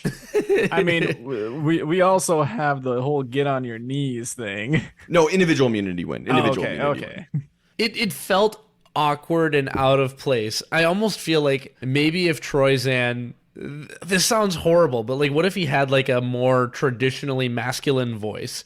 So it's like, it's a deeper, like more guttural scream, just raw emotion, and not just, "This is my island, get off my island." Well, this feels like a reaction that you would have if you were the last remaining guy and you just forced them to vote out one of their own. Like that's where this would fit in, not when there's, you know, three guys left and they have a pick at anyone else. Yeah, it's not great, but at the same time, I also don't hate that Troy Zan did it. One, because it was funny for me as a viewer, and two, absolutely nothing is going to change anybody's mind about Troy Zan at this point, I don't think. So. I think it is bad. He makes his position even worse because the girls hate him even more. Kat does say something like, "Congratulations, you just lost 9 jury votes," or something like that. It's like six jury votes. Yeah, the 6 women are like, "Yeah, screw you." And I do think there's he could still win, but he definitely hurt his spot. You just have to not be mean, and this crosses the line a little bit. Yeah, he's a jackass, and don't do that. I'm not a huge Troy Zan fan, I'll be honest. Not my favorite. I like him in small doses. So Kim and Chelsea, they don't want to rock the boat, do anything crazy, and vote out a girl, so it's between Tarzan and Leaf. Okay. Troy Zan, he's going to try and get Leaf, Tarzan, Alicia, and Christina to join him and to take out Kim. Do it! This is the time. You have to get rid of Kim. She's got to go. Blindside her with that idol in her pocket, and she is off the board. She is far and away the most dangerous player in the game. You still have the numbers with the women. Or you could just align with yourselves with Alicia and Christina. They can align themselves with Tarzan and Leaf. These are the 4 bottom feeders on the who can win the game. The goats. This is perfect. We do need the GOAT army to rise here. GOAT army needs to assemble. And one thing people should remember is Troy Zan is dropping his stock right now by irritating people. Maybe now's a good time to string him along for a little while. You can still vote him out eventually, but at least flush Kim's idol. Like, make a play for Kim. She might play her idol and knock somebody out. Oh well. Take another crack at it when she doesn't have one of those in her pocket. But, try and keep it a secret. I just don't trust any of the players at the bottom of this particular group to keep a secret. We're asking a lot from these Yes, we're asking for game theory from broken Monopoly pieces. This is not really going to work. But this is the right move. Take out Kim. Yeah, we have 9 people now. The women have a clear numbers advantage. Now's the time to know where you are, make a move. Get a good 5 together. You guys mentioned it. Get those 4 and then toss Troy Zan in there and you're good to go. We're going to go to Tribal Council. Sabrina and Chelsea and Troy Zan, I'll get into it. It's dumb. It's going to be 4 votes for Leaf, 3 votes for Tarzan, 2 votes for Kim. Tarzan joined the women to do the split vote. This is a terrible move, especially for Christina and Tarzan. This is the place to take a chance. And especially for Christina and Tarzan, because their best shot was to go against Leaf. Like, the best optimal thing for those 3 is to go together, and now Leaf's out of the game. I don't think either of them are going to win anyway, but now they have to go with Alicia, and Alicia would probably beat both of them even more handily. The gap's a little wider. Yep. And we really start to learn more and more that nobody likes Christina. Should have been Kim. Including the audience. And the thing is like, yeah, it's a tough road ahead for Christina, and honestly, even Alicia at this point, right? Yep. But if Christina spearheads the GOAT army to synthesize and take out Kim, congratulations, that's a big move. And like, it is possible for Christina to come alive and win. Anyone can do it. I don't think that Tarzan could. Like, if Tarzan spearheads this, I do still think that Christina would end up winning in that situation. Regardless, you needed something from the people who are on the bottom here to at least take a shot at those in power. And it all speaks to Kim's social game. She's just, everyone likes her too much. Yep. For best player, I had Kim. She didn't go home. She didn't engage with Troy Zan as much as some of the other women did. She came up with a split vote plan. I had Kim. So despite the bad optics, I still had Troy Zan as best player because he was going home. He saved his money. He somehow was able to get the advantage even though he didn't spend all 500.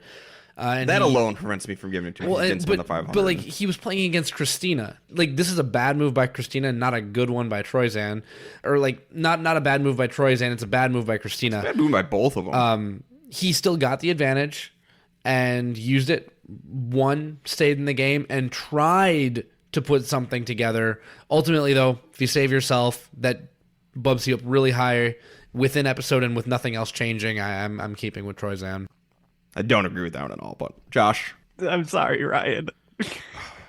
he may have won immunity, but at what cost? He burns so many bridges in this episode. I don't know how in your guys' right mind you can give him best. In that moment, but do you think if he makes it to the end that one moment is going to stick with people enough to change jury votes? Maybe. Yeah, some of them, yeah. If Troyzan makes it to the end with two girls, the guys outnumber the girls on the jury, and I still think that Troyzan has a fairly good chance to win as the underdog from the original Monono. He can absolutely win, but he's lost some votes. Which he could potentially win back. Doubt. I'm just saying. Big doubt. It's not impossible. Like over celebrating for winning one challenge is not enough to like give you. But it's not just that. He argued with Alicia at the very beginning of the episode. Oh, arguing with Alicia. It's not a good look. Anyway, I think you're both super, super wrong on this one for having Troyzan as best player of the episode. Don't get me wrong. I don't feel good about it, but You shouldn't. It's My last word on it is Troyzan undoubtedly goes home if he doesn't win immunity. That's a 0% chance to win the game. He won, so he still has a measurable chance to win the game. One good thing and a lot of bad things. It's a pretty darn important good thing. Yes, but everything else in this episode is bad. He got the advantage at the auction. Yeah, but he shouldn't have. He played it so badly. You're rewarding him for bad behavior. I'm rewarding him for results. It's like fantasy football when you're on like the 10-yard line and you have like an 80-yard run all the way down, but then you fumble on the goal line. It's like, okay, you still got like 6 points off of that. I agree. You could have gotten the touchdown, but you fumbled. But hey, you still got 6 points for fantasy. In our stupid league, you also get half point for a first down. Worst player is Christina. She didn't stop Troyzan from getting the advantage, and she didn't flip on Kim. It's 100% Christina. It's exactly what I had. You know, you can look at anyone else who's in like the lower half of the Women's Alliance, but I do think Christina had the most to lose by continuing with the status quo. So I agree, it's Christina. Yeah, past Josh had Christina too. Good. Well, at least we agree about something around these parts. Episode 11 is Never Say Die. This is the Goonies. Tarzan tells us that his plan was to work with the women to avoid being a target. And it's working pretty well for himself. Like we mentioned, it's going to get him further in the game, so I got to get him the win, which is what we're here for.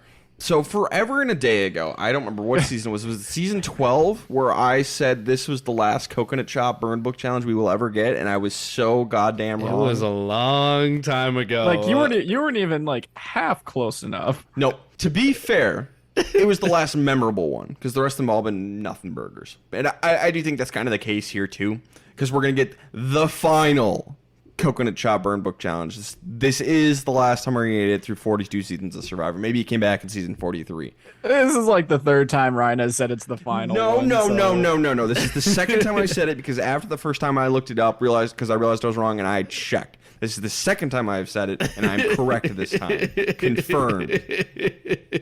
This is still my favorite ongoing and now, I guess, former trope of the podcast is when's the next burn book? And I was so happy. I messaged them in all caps. Burn book coconut chop alert.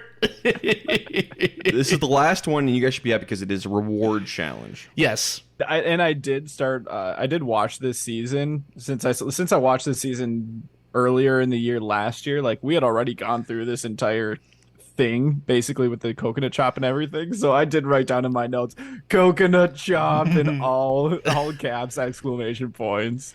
And by the way, what a great appropriate time for a coconut chop. Yep. Because there's still time for the lessers in the majority alliance to make a move. There are ways to maneuver.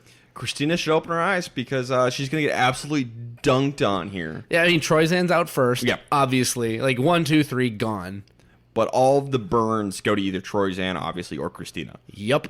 Christina needs to make a move, but Christina is bottom 2 worst strategic player all time, along with Leaf. She's proving it time and again. I have to commend her on her ability not to care. Yep. there is a certain level of like admiration She's to resilient. to be so thick-skinned that people can say that you don't deserve anything good to happen to you, and you're just like, oh well, you know, It's just like your opinion, man. it's just like your opinion, man. So Kim is going to win, and she's going to take Alicia and Chelsea on reward. Kat gets really pissed about this. Yep, I do think this is a mistake for Kim. Yep.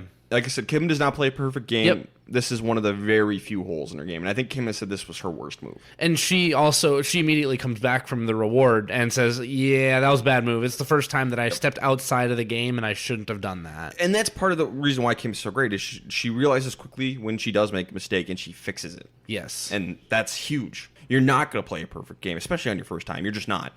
So the ability to recognize mistakes and fix them is just huge. And Kim's one of the best at that. Yeah, don't win this.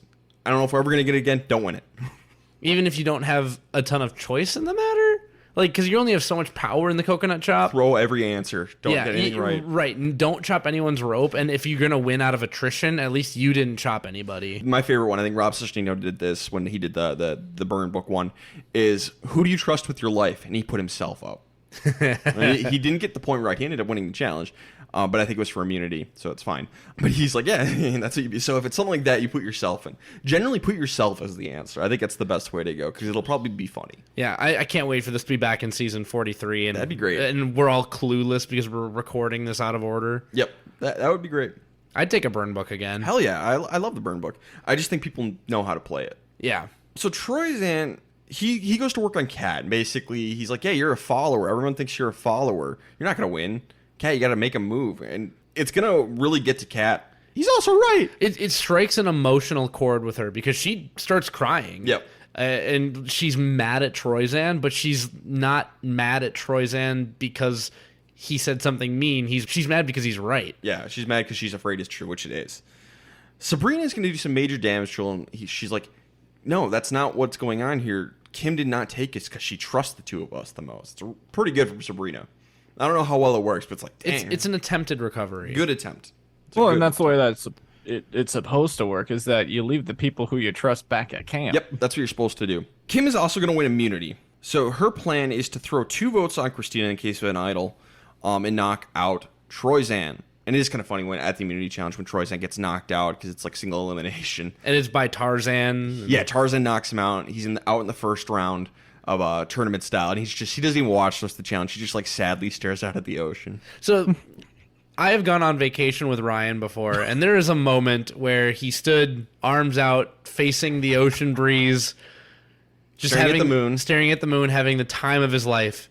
This was not that. It was Troyzan the opposite, staring at the sun, away from all good things, just being totally dejected and pissed off and angry. But it still made me think of Ryan staring into the nighttime ocean breeze in Cabo. And Ryan's just in pure bliss. Yeah, literally the opposite. Some people we were hanging out with, is he okay? And Josh and I are like, yeah, he's having the time of his life. I may have been a little drunk. Yes. had some happy juice. Yes, it's definitely possible. But anyway, Kim's plan is like, hey, we're going to vote out Troyzan. We're going to throw 2 votes on Christina just in case of an idol. Why not throw 2 on Tarzan? The other guy here, like, who's going to be offended about that? Not Tarzan. He'll get it. Yeah. I mean, granted, Christina's not going to care either, but, like, still. What's really frustrating to me is I like the fact that Troyzan is thinking of options, and he's trying to figure out which one is the best for him. But Christina came to him and said, let's formulate a plot. Yeah, that's going to happen in a second here. So, like, why turn on Christina? Yeah, and I'm sorry if I'm a little bit ahead, but... Because Sabrina's going to tell Christina, like, hey, you're the backup boat. Don't worry about it. You're good. And by the way, this is a big mistake by Huge, Sabrina. terrible move, terrible. So, like, Sabrina did a good job to make Kat feel better, but then she turns around and is like, hey, just so you know, you're the backup plan if Troyzan has an idol. It's like, but yeah, Tarzan's here. This is stupid. Why isn't it Tarzan? Christina's going to go to Troyzan and, like, tell him, like, hey, I'm the backup boat. Troyzan's like, really? Well, this is kind of interesting. So his plan, and this is pretty clever. That's not going to work, but I like it. He wants to convince Christina to go after Chelsea, just like to get her vote off the board. And then he's going to try and get as many people as possible to throw votes onto Christina, knock her out of the game in the split instead of him. God, this would have been so funny if it had worked. Because it would have been 5-2-1. I don't know what the split would have been in this one, but it would have been just taking Christina off the board. Basically, she votes herself out. Yeah. Basically, is what if this had worked, that's what would have happened. It's almost like the heroes versus villains one. It's almost like what happened to Tyson. Yeah, that would have been really funny. It's not going to happen. What is going to happen is going to be 4 votes for Troyzan, 3 votes for Christina, because the 2 were sent to vote for her, and then Troyzan lumped on. Christina does vote for Chelsea. If he got one more person to flip, it would have worked. Christina looks like just this massive moron. Alicia has a confessional. Alicia is a special ed teacher, and she's like, I treat her kind of like I treat my students. Oh, boy. Yeah. Big yikes. I wrote down one word. Yikes. Yikes. Yeah. Not acceptable. 100% not. And it kind of comes out of nowhere, too. And it's gross. It's treated as a throwaway in the edit because it's in confessional. But as a viewer, it was not throwaway for me. And I was like, that's gross. And it wasn't for anybody else. She got so much backlash for that.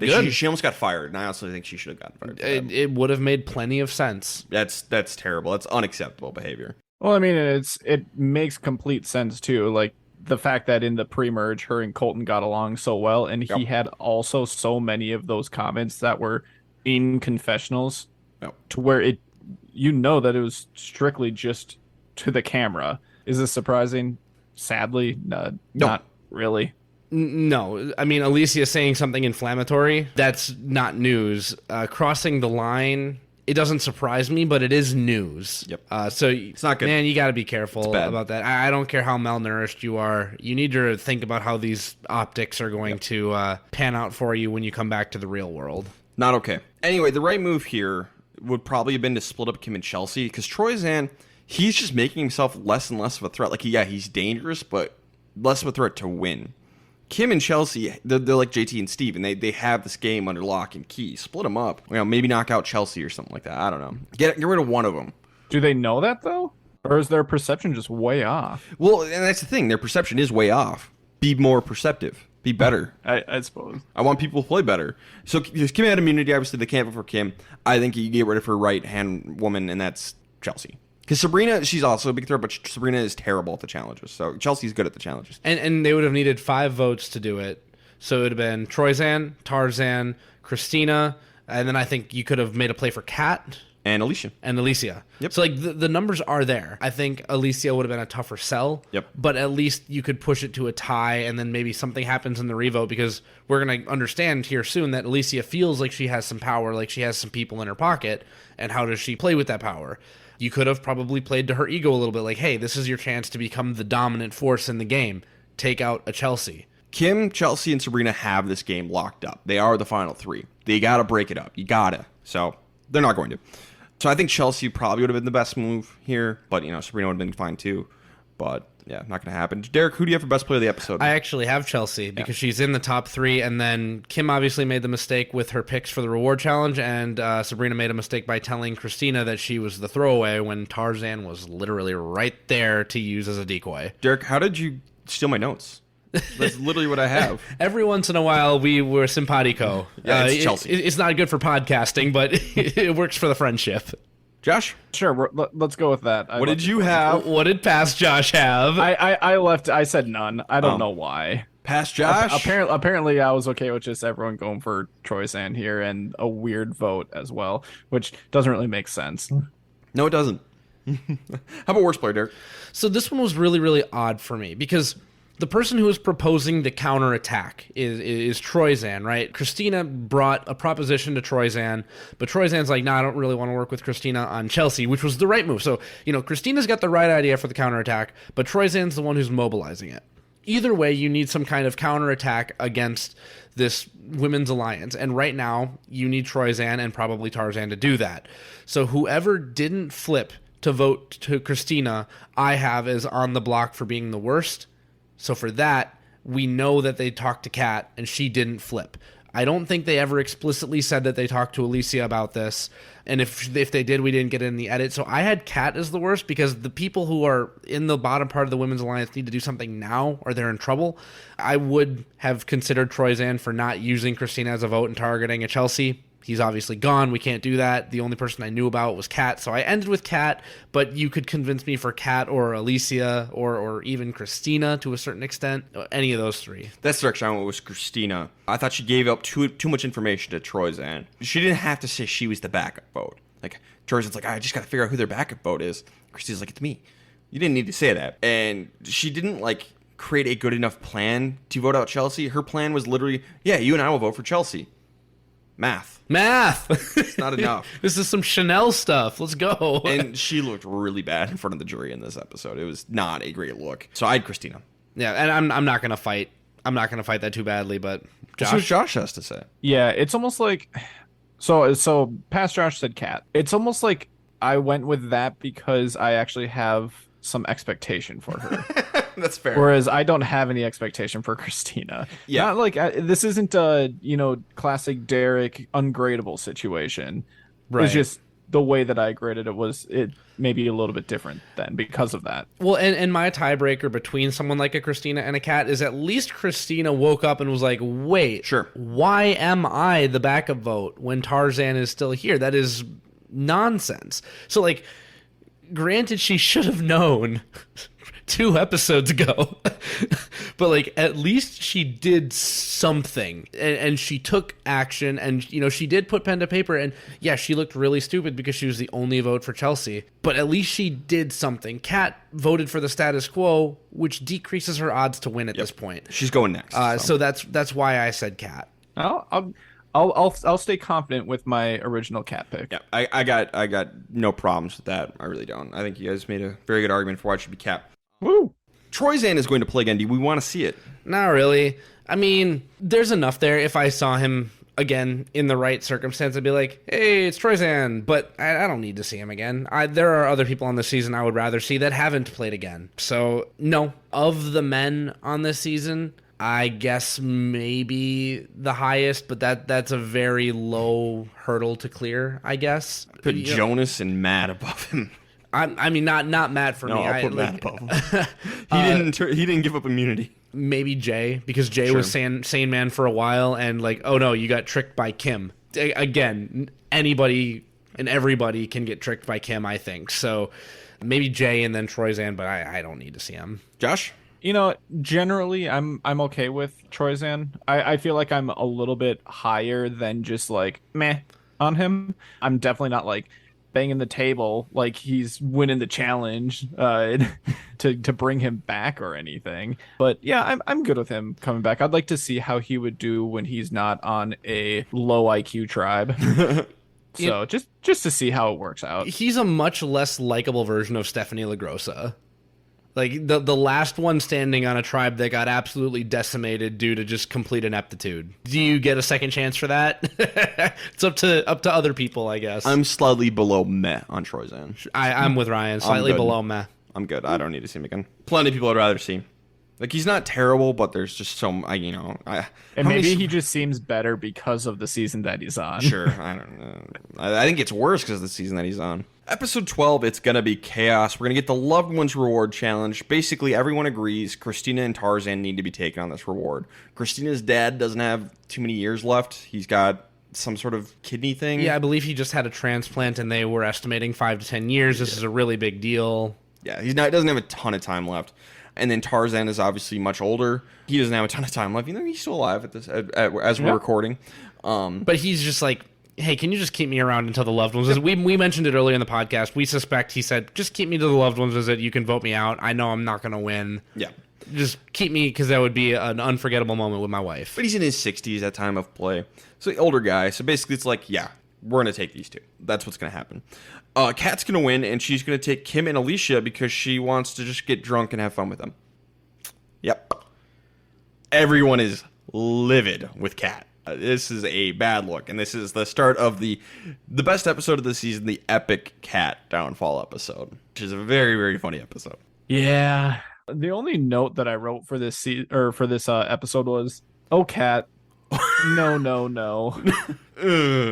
She does not have 9 lives. It bears repeating. Don't win the Loved Ones visit. Don't win the Loved Ones visit. Maybe what you could have done is let Tarzan or Christina win. Yep.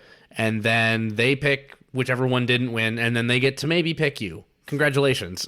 Don't win this one. Or just pick Tarzan and Christina. Yeah, It's right, fine. right. It's easy. So Kim, Kat, and Alicia on the reward. They want to vote out Sabrina next because she's a big threat. She's smart. She's well spoken. She's a good player. I think Sabrina gets unfairly overlooked just because she's on the same season as Kim. Oh, 100% agreed. And I think Kim articulates this to her sister a little bit, saying, my best bet might be to go to the end with Kat and Alicia because they've ticked a lot of people off and rubbed people the wrong way. I'm getting blamed for a lot of who's on the jury. Maybe I need to go with them if they're bitter. Yeah. So it's good thought. I'm glad she's having these thought exercises. Discussing her options. Yes. Sabrina, Tarzan, Christina, and Chelsea, they're all back at camp. They're pissed. And they want to take Kat out because she's selfish and does not deserve to go to the end. Plus, some of them suspect that the guys get along fairly well with Kat because, none of them are really mad at, none of the guys are really mad at Kat. Kat wasn't the one who screwed them over. That's how the way they see it. So they're afraid that she might get some votes, which I think is fair. I think people maybe Jay and Mike like Kat a lot. So. It's kind of removing the X factor for jury votes for the women's alliance. So I'm not opposed to getting rid of Kat here or next or just in general. So at the immunity challenge, Sabrina is the very first one out, even before Tarzan, and it's a bit of an endurance challenge. And it comes down to Kim and Kat. They really duke it out. Kim wins, and Kat throws a little bit of a tantrum, hissy fit. Yeah. It's not Aussie levels of a tantrum, but it's definitely a little hissy fit. She did not throw the people's knee into a plywood backboard, but she was just like, frickin' A, I can't believe you wouldn't even just let me win one. Grumble, grumble, grumble. Yeah. Cat, play better. Yeah, exactly. Didn't you earlier in the season claim that you were athletic? Why don't you prove it?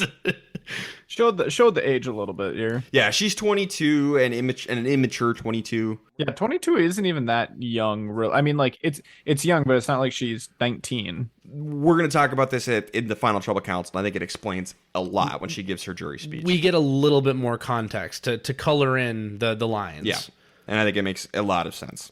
So everybody's like, wow, Sabrina sucks at these challenges. She's not really much of a threat, is she? Not physically. She's still a threat. But Kat, she's pretty dang good at that challenge. Maybe we should take out her. And everybody gets on board except Kim. Kim's like, I don't want to take Kat out. I want to take Kat at the end. But Kim is going to realize, yeah, everyone else wants Kat out. It's got to be Kat. Can't do anything. Can't save her. Tribal Council, we spend the whole time just dunking on Kat, but she is going to say at one point, I'm excited. Blindsides might happen, and blindsides are always fun and exciting. 6 votes Kat, 1 vote Sabrina. Oh. LOL. And she just has this amazing final words about getting voted out. She's like, I voted out before Christina and Tarzan. I'm going to go beg Jeff to let me play again. It's great. And apparently it worked. Apparently it worked. We'll talk about that a little bit. I do think this is the wrong move. I think Sabrina or Chelsea would have been better just because they're bigger threats overall than Kat. But it's hilarious. Well, I was going to say, lest we forget that Tarzan, Kat, Alicia, and Christina are all still here. You can still make a move against the Power Three. Take out Sabrina. And they don't. You take out Chelsea. Sure. Anyone who doesn't have the necklace around their neck right now is fair game of those three. Cool. Yep. This is the wrong move. It was fun. It was great. This is the best episode of the season. This is the wrong move. Yes. And the whole argument of it being a woman even doesn't really matter anymore either. So it's like, oh, well, at least it was a woman. No. It doesn't matter because the guy is Tarzan.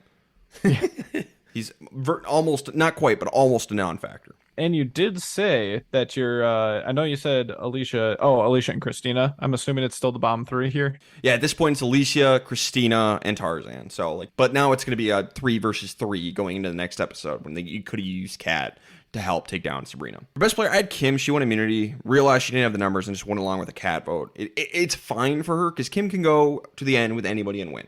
So she doesn't need Kat to win. So I had Kim. I had Kim and Chelsea both written down. I never really made a hard decision. I almost wanted you to make it for me. Kim won immunity. And Kim won immunity. So I'm fine with that being the tiebreaker. I think I wrote down Chelsea because I felt like she should have been the one going here. And that was based on the talk that Sabrina's not really much of a threat. Sure. So, Chelsea's kind of the next one up to be targeted by this minority alliance that's not materializing in any important way. So I think Kim is as good an answer as any. There wasn't a lot of bright play this episode, so, I don't feel great about it. But, yeah, Kim is fine. Josh? I also had Kim. Spoiler alert, I have Kim the rest of the season. Yeah, I think I might too. For worst player, I had Alicia. She needs to take out Chelsea or Sabrina here. Kat was loyal to Alicia. They were pretty close. I think Kat going home hurts Alicia the most. I actually wrote Alicia, she needs Kat right now. And I think even to win, she needs Christina and Kat and Tarzan to go to Final Four. And that just guarantees that whoever she goes to the end with, at least she's got a fighting chance. Yeah. So this was a real big step down for Alicia. And I think it's her self-delusions that have her thinking that she's competitive with the Sabrinas and the Kims and the Chelseas of the world when she is, in fact, nowhere near their level. Yeah, and I think that's what almost gives Kim the win is Alicia's delusions. Yeah, I would agree, because is it this episode or was it the next one where she's like, I have power now? It's the next episode. Okay. Yeah, I also had Alicia. She doesn't lose it here, but she's so close. Yeah. And yeah, like you said, she not only does she think that she's at the same like competitive level as those other girls, but she thinks that she's in like the close three. It doesn't come up until the finale, but she's gonna say that she thinks it's gonna be her, I think Christina and Kim in the final three. When that's not the case. And even if it was, that's a terrible final three for her. Why does she want? Why do you want you're gonna that? get second. Everyone wants to go to the end with Kim. It's insane. I think she'd tie for second with 0 votes. That's a fair point. Oh, God. Alicia and Christina tying with 0 votes would be hilarious. Yeah, it honestly would be. Sweet justice. Especially when she actually goes out. She ends up saying, they took me out because I'm such a big threat. Gosh, we need to save these moments for later. So Kat is going to play again. Her begging to Jeff did work. Do we want to see Kat come back? No. I mean, bring her back when she's in her early 30s, in a different phase of her life, I think. And then I'll be like, hey, it's kind of nice to see you. Let's see where it goes. Because, when you're 22 or, you're really young, I'm kind of interested if you get far enough in the game. Like, how are you when you're just a little bit more life experienced? Sure. But knowing when she comes back is sort of lending to my answer as like, not yet. It wasn't time. It's going to be in a year and a half from this moment. Exactly. So and also like, no, rather than have someone like her come back again, there are other people from this season I would rather see back over Kat. She's pretty low and she annoyed me all the way up until Final Tribal. She wins me back a little bit. And that's the only reason I'm saying like, I would be okay sometime in the far away future. Josh? Nah, I'm good. So interestingly for me, I think one thing I on this rewatch is my appreciation for, I would say, both Kat and Tarzan grew. And I would say more so for Kat. I did appreciate the funny moments with Kat. I didn't find her as annoying this time around, and I loved this episode. This is by far the best episode of the season.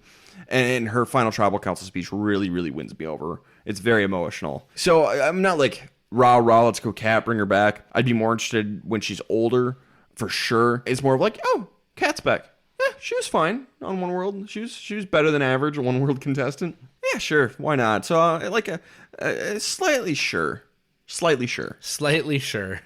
kind of where I'm at with Kat. Sounds super confident, Ryan. But my appreciation for her went up probably more than anybody else on this season, I would say, on this rewatch. Episode 13, it's Human Nature. Tarzan talks to both Kim and Alicia about going to the Final Four with Christina, and then tells them both separately that when you guys vote me out at the Final Four, I'll campaign for you on the jury. So he's really playing both sides here. This is where Tarzan kind of comes to life strategically. Granted, he's going to get voted out here because he comes to life and tries to make some moves. But this is where I appreciate Tarzan. It's like, oh, he is playing the game a little bit. Not a complete zero, and he also, his social game is pretty abysmal. Yep. Like he has his moments where it's like, oh, Tarzan, but then it's just like, oh, Tarzan. Young Tarzan, I think, would have been pretty good at Survivor. I think he's just a grumpy old man now, and that's not great. Yeah, old man shakes fist at cloud. Yeah. He's Grandpa Simpson, basically. So that means Derek is future Grandpa Simpson as well. Back in my day, we had a yellow onion strapped to our belts. It's called a toonie because of the war. What? It would really help if I ever watched Simpsons. See, I started watching The Simpsons, so I get some of these references now.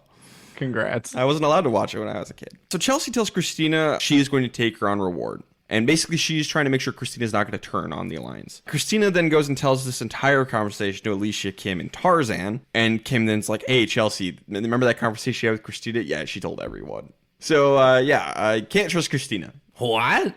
I appreciate the effort from Chelsea, but yeah, you can't trust Christina. Christina does like 2 things this season and manages to kind of muck up both of them.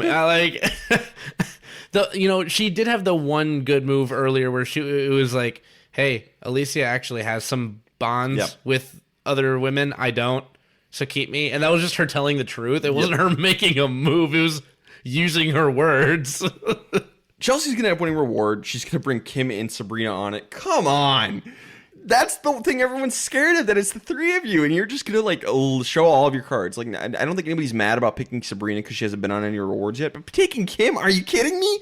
Leave her behind and let her do damage control. This is so bad. Oh, God. It's amazing that it doesn't kill them. I mean, it should. Numbers wise, it can't really.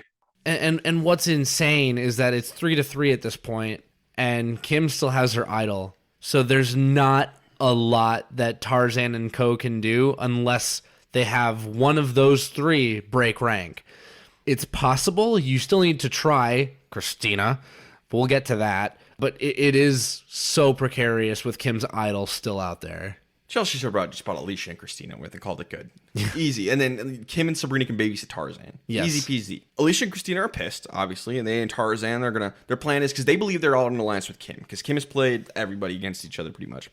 Plan is to grab Kim, they're going to take out Chelsea, and they're going to be like, all right, if Kim does not agree to this, we'll take her out instead. This way we'll truly know where Kim stands. And I think this is the closest Kim is into any real danger this season. The only moment. And again, she has an idol. Yep. And doesn't need it. Doesn't need it. The next day, Alicia and Tarzan get into a big stupid fight about cooking rice. Come on. Get your crap together. What is this, day 5? Like, Tarzan, you're trying to put together like this coalescence to take out people who are in the alliance of the people that you're coalescing with. You can't fight about the crispy. I know that's not what the fight was about, but like it's essentially the same fight. Stop. We are in the end game. There are more important things going on. Fight about the crispy in the pre-merge with somebody that everybody wants to vote out. Don't fight about crispy now. So Kim is going to go to Alicia because she realizes, like, I got to do damage control. And she's going to basically convince Alicia that Tarzan is playing both of them against each other, which she kind of is trying to do. She uses Tarzan's actual words against him. And Alicia's like, oh my God, I almost got played by Tarzan. No, Alicia, you weren't getting played by Tarzan. You're getting played by Kim. You're getting played by Kim right now in real time. And to add fuel to the fire, I believe Christina's going to walk over as well. And they're going to do the same thing. Did Tarzan say this to you? Oh my gosh, he said the same thing to me. And it just turns into this like little congregation where they're like lighting off fireworks that are like, we hate Tarzan. Men must die. So now it's everyone against Tarzan. Alicia's going to win immunity. It's either going to be Chelsea or Tarzan here. Kim tells Chelsea, like, hey, they kind of want you out. I'm doing my best to fight for you. I'm going to do my best. I don't know if I can, but I'm trying. And then in confessional, she's like, I'll let Chelsea go if I have to. I don't want to, but I will. Because she knows she beats everybody. Yeah, exactly. Tribal Council, 5 votes for Tarzan, 1 vote for Chelsea. Stupid. Honestly, split the votes between Kim and Chelsea. But honestly, in actuality, the right move here, just go for Kim. I hope she doesn't play her idol. Yes. And they don't even know she has an idol. You need enough people in order to do that. But yeah, realistically, you could get a 3-3 split. I do think maybe Sabrina should join them and split between Kim and Chelsea. Like, optimally, that would be the best move. Like, if you are in the minority 3, Alicia, Christina, and Tarzan, just target Kim and give Chelsea and Sabrina the opportunity to behead Kim in the revote. So, ultimately, I do think the optimal move would have been a split between Kim and Chelsea. I don't think that would happen realistically, so just knock out Chelsea. Yep. Ultimately, I think is the right move. Tarzan should not have gone out here. Yeah, and if you go to Rocks, you go to Rocks. Who knows? You go to Rocks. Exactly. Maybe one of the top 3 girls doesn't want to put their final 3 chances. I think Kim would flip. I think Kim would flip on Chelsea there. I do. Derek, who's your best player of the episode? I had Kim because she had options. She's willing to cut Chelsea away. And yeah, there's a lot of ineptitude going on with everybody else, but she wasn't part of it. And she didn't pick Sabrina and Chelsea to go on reward with her. She was picked to go on reward. You can't really do anything about that. The other thing I really liked is she told Chelsea, like, hey, I'm trying to save you. I don't know if I can. And she also was able to basically turn Christina and Alicia against Tarzan, like in that moment on the beach, which is just this prolonged cut of her just being like, oh, you too? I can't believe Tarzan is playing all of us. It's Kim. What a guy. Yeah. Worst player? It's Alicia because she got duped. and this was her chance to keep some power, throw some votes on Kim or Chelsea or like anybody. She had immunity. She had the necklace. You could have done something. Status quo. Bad move. She also had that fight with Tarzan. Yep. Not great. Yep. And then another thing to note, with Tarzan going out here, she can no longer win the game. Agreed. She and Christina are the two bottoms, with Chelsea being the one who I think is third. I think it goes Kim, Sabrina, Chelsea, Yep. Alicia, Christina. So Alicia, congrats, you just lost the game. Yeah. Pray for a final 2, I guess. Yep. Interesting to note, past Josh said Chelsea here, just because I think that she also needs to make a move. Yeah, she eventually has to make a move. There's there's some wiggle has room. time. There's some wiggle room, but you know that Kim has an idol, and you don't know if she's going to win immunities to at least allow you to have a chance to strike. She needs to do it now, basically. Yep.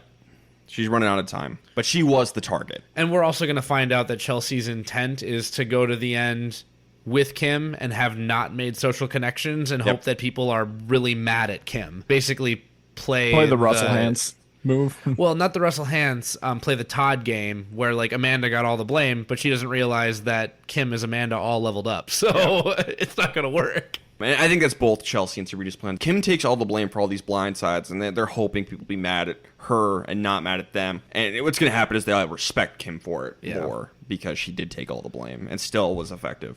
It's a fine line. It's a tough one to walk, and Kim is one of the few who did it. All right, let's get into the finale. Perception is not always reality. Final 5, Kim is going to win immunity, so she doesn't even need the idol. She's still got it. She's not going to play it. She doesn't need it. It's crazy. Yeah, and it's one of those there's no added benefit to playing it at this point. You don't need to look either cocky to the jury. You don't need to look like you're picking someone if that's the case. So you don't want to like rub one of the other two people that are still there the wrong way. So Alicia and Christina, they want Chelsea out next. They should be going for Sabrina. Sabrina's more dangerous than Chelsea. Agreed. And also, Chelsea is more likely to win at the Final 4 in Immunity Challenge over Sabrina in them, and they can take out Kim. So they should be gunning for Sabrina, not Chelsea. And Chelsea should also be gunning for Sabrina. Yep. Chelsea and Sabrina, they want Alicia out next. Why? Chelsea, if you take out Alicia, you can't win. Kim's in the middle. She can go either way, and she'll win either way. She doesn't care. It doesn't matter. Chelsea does ask Kim for the idol. She doesn't get it. She doesn't need it either. But at Tribal Council, the idol's not played. It's going to be 3 votes for Alicia, 2 votes for Chelsea. It should have been Sabrina. Chelsea can no longer win the game. Just bad. And Kim's just got everyone fooled. It's crazy. We might sound like we're beating a dead horse here, but basically it's like they needed to take out Kim. They didn't take out Kim because Kim is good at this game, and that is what this season is. Well, Kim has immunity. Well, yes, but okay. In this case, Sabrina. You need to take out her army. If you want to say it that way. You need to take out somebody who's good at this game. They don't take out anybody who's good at this game. And repeat. Yeah, it is interesting to note. When I was watching this season the first time, my perception of it was that Chelsea had a better chance of finishing second versus Sabrina, just because it seemed like if people were going to vote for one of the two, they'd vote for probably Kim, and then like anyone who wouldn't vote for those two, they would go to Chelsea. So I perceived it as Sabrina would probably get third, so she was most in danger. Either way, both of them should be thinking about that, but that's just how I was reading it when I was first viewing the season. And honestly, for my first viewing, because we get away from it a little bit with how we narrate the episodes, but my perception at this time was that I think Kim needed to separate herself from these 3 a little bit, just in case there is a bitter jury. So there's a lot of retrospection in saying like, yep, Kim's got this locked. At the time I'm like, yeah, I mean, she's won all these individual immunities. She's been driving the whole thing. She's got my vote, but I don't know if the jury is super bitter about the fact that, Solani 2.0 was just a front. There's no men left. So like at that point, you just give it to the person who's most deserving. I would hope so. There's no underdogs out there that can really take anything. Christina's a big nothing, and people generally didn't like Alicia. So I thought that Kim was going to win, but if she really wanted to make sure that there was no funny business, Kim should take out Sabrina, because when in doubt, take away the person who played a different game from you, and then just take the chance that the person who played the same game as you played it better, of which she knows she played better than Chelsea. So Kim should probably want Sabrina gone before this is all said and done. Well, I mean, and to go take that all the way, obviously, if she was going to go that route, she'd take out Sabrina and Chelsea take Alicia and Christina to the end is a totally viable option for Kim, and you probably get every vote. Probably. I think Kim is playing the same way JT played with Steven, where JT takes Steven to the end, even though he probably had a better chance against Aaron because he wants to play that loyalty card. Yep. I think Kim is doing the same thing, where she wants to play like, hey, I made a day one pact with these two. This was my original alliance. I took them to the end. And you can do that if you're going to win. So, would it have been technically maybe a better option for her to go with Alicia and Christina? Yes. To do the final speech she wants to do, she can't really do that. Agreed. And this is a marathon. It's not a race. Yep. You don't need to go for the best lap time at the end of the Daytona 500 if you're leading. You just got to cross the finish line and win. And that's what she's doing. So are we splitting hairs? Am I splitting hairs? Absolutely. But there's not much else to talk about. She can do what she wants. Well, and we didn't really talk about her decision here. We kind of just went straight to the vote. But when she was looking at the option of going with Alicia and Christina, she was basically tossing that out there. Oh yeah, I should be sitting next to them just based on jury votes. And while I think that works, like almost the worst case scenario, not worst case scenario, because I think she'd still be fine, but the most dangerous scenario for her would almost to go halfway and go with one person from her core group of three and one of the bottom two, because then I feel like you're splitting votes and you might lose both of those people that you took out. Sure. Josh, who'd you have for best player of the final five? I had Kim because she's gonna win. Yep. It's Kim. How about worst player? This was tough. I went with Sabrina here just because I think that she needs to try to get someone out. I don't know. Yeah, you don't really have much chance right now, but you have to try something. They think that they can beat Kim, which is, I think, fair, just because that's all they have to hope for at this point, is that the jury's going to be bitter. But you can't just put all your cards towards that. You have to maybe try to get her out to negate that factor. So I would have liked to see her, I don't know, try to take Chelsea out. Do something. See, I was between Christina and Chelsea for the worst player because we can't give it to Lisa. Christina was on the wrong side of the vote, which isn't as big a deal, but the problem is she targeted Chelsea, which I think was the wrong move. She should have been targeting Sabrina. And the reason why I ended up siding with Christina over Chelsea for worst players, at least Chelsea survived, and she did convince Kim not to go for her when that might have been the better option for Kim. So that's why I ended up giving it to Christina over Chelsea. So Christina's my worst. I literally did Christina because she was on the wrong side of the vote, and that was literally all I had. Because I think that everyone else did about as well as they could have. And with the exception of splitting hairs for Kim, she was never in contention for worst. Yeah, and I mean, I did have a question mark next to it. It's just like, I guess this works. So back in the Redemption Island finale reunion show, we had David Murphy proposing marriage to Carolina Eastwood. We mentioned at the time that they did not make it to the altar because David had an affair, I guess, with someone else. And that was Alicia. Oh. So, here we are. Full circle. Why does that track? Yeah, let's move on. I don't want to talk about this. Yeah. It's weird. Final four. Christina handles the blind side very well because she is resilient to a fault, I think, almost. Sorry for lying to you. That's fine. It's a game. It's okay. Why would I be bothered? Could you please be bothered, Christina? Yeah, it's okay to be bothered. Do you know what I would do to play Survivor, Christina? And how dare you? At fourth right now. Ugh. Resilient to a fault. Fallen comrades. And we're done. I spent this entire time playing with my son. Yep. And I spent the entire time watching you play with your son. Yeah, I was making him laugh uncontrollably. I folded laundry. And I think this is right off of not having it, right? In the last season? Yep, we didn't have the last two seasons. Oh, they did it. Good times. They filmed it, I guess, but they didn't air it. The Redemption Island one they put online. The South Pacific one's never been released, but I think they felt like they didn't need it because Redemption Island everyone hung out for longer and we didn't have it this season, so they brought it back. So yay. Woo. Kim is going to win the final immunity challenge, which ties the record individual immunity wins for women, tied with Kelly Wigglesworth and Jenna Marasco. Christina is going to go and puts up no fight.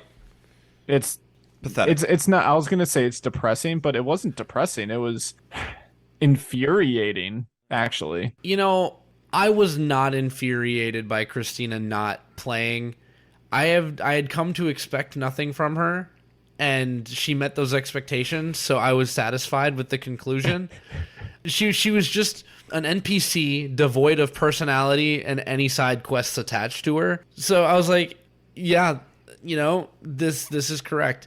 What I will add, though, that I thought was kind of funny, I don't think that Christina would have been able to change anybody's minds, because they ended up basically cutting her out because she was like the X factor. If everyone is angry at the core three for doing something, they're wrong.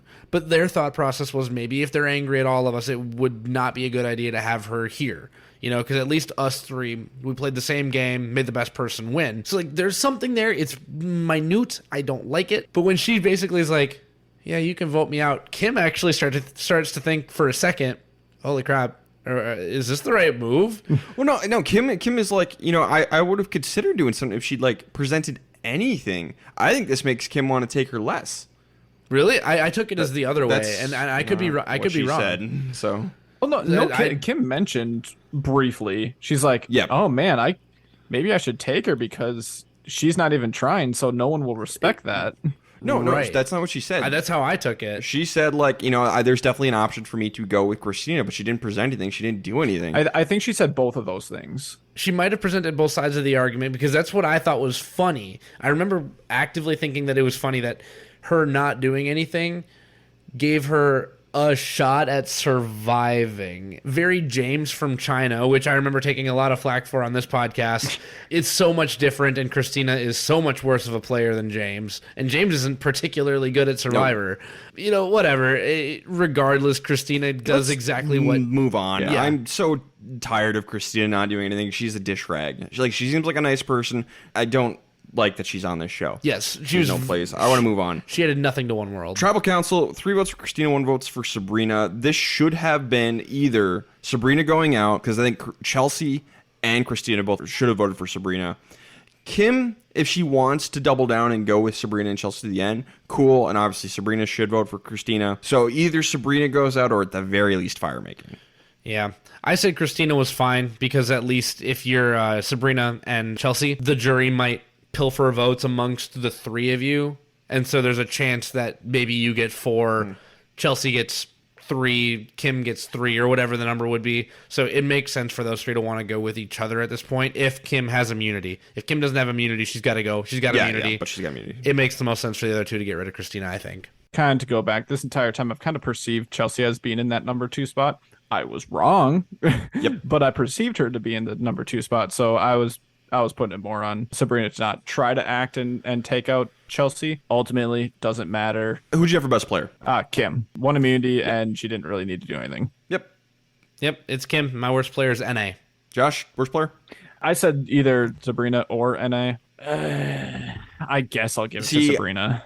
I had Chelsea for not going after Sabrina, and because Chelsea's not in the second place spot, with the true thing, I think you should flip to join me to make Chelsea instead, because your perception was wrong, Josh. Chelsea's the one who needs to make a move to get a vote at this final Tribal Council. She's in the 3rd place spot. She needs to try and put herself in the 2nd place spot. Fine. Yeah, there we go. I'll retroactively change it just to please you. But no, I think it's because I'm right. I still think that Christina was the right move for Chelsea and Sabrina in the moment. Derek's wrong. I don't know. Derek's wrong. Derek's wrong. If they don't know how the jury votes are going to go, all you can hope is that there's an even dispersion between the 3 of you, and you end up with 1 more vote than the other 2. Because make it a final 2 instead of a final 3. They were all confused about how the jury was going to vote, and we're going to get that in Final Tribal in a second. The fewer ways to split, the better. Let's go on to the Final Tribal Council. The Final 4 here is just so frustrating that it's making me mad talking about it. Final Tribal Council opening statements. Chelsea made a pair with Kim early on in the game and ran the game. She played with her emotions up through the Jonas vote before closing herself off and becoming cold and detached to better play the game. Acknowledges that this is a gamble because Kim made the connections where she did not, so it could go either way. What do they respect more? So basically, Chelsea goes in with a coin flip mentality. It's either going to be me or Kim, depending on how the jury feels. Okay, I get it. I mean, in hard position, she didn't really have a good time to take out Kim. So, sure, could go either way. Mm-hmm. Kim treated it all as a game from the beginning and focused on providing for her family. And she mentions, like, I've known you all for, a month. I've known my family forever. I got to focus on helping them and had to betray you guys. And she's like, I'm not going to, I would say I would take it back, but I wouldn't because I succeeded and made it here. So I don't regret anything. Hell yeah. Point Kim. Point Kim. Sabrina, she says she held back a lot of the game and tanked some of these challenges and just like played it cool so she wouldn't come off as a threat. Okay. I think she did it too much, and I don't really like that style of play because I don't think there's any jury out there that will respect. It's hard. I don't want to just compare them because of skin color, but it's kind of like Vesepia. If you make yourself known too much and you are a minority playing in these earlier seasons of Survivor, you have a higher chance of going home. I don't know how much race played a factor into it. It's just I want to mention it so that we're not just three white guys devoid of that perspective on the podcast. So I understand wanting to keep your threat level on the DL when you've got that extra factor to think about. I've got no proof that's what it is. I just wanted to mention it. Sure. So that's all I'll say on that. I think it's a perfectly fine thought early in the post-merge. Because we actually even talked about it on this podcast that they had brought up the fact that they thought that they should go for, I think it was Chelsea or something, because Sabrina was less of a threat of winning challenges. Now, there should be a point, I don't know when that point is, but there should be a point sometime in the post-merge where you flip that switch and actually are trying in every single one so that you can show that you have a little bit more of a physical angle to then prove it then in final tribal, so you're not just drawing a 0 to people's perception. You got to turn it on at the end. You got to show something, and gotta show- Sabrina It can't be does not too do late that. either. It can't just be at like final 4.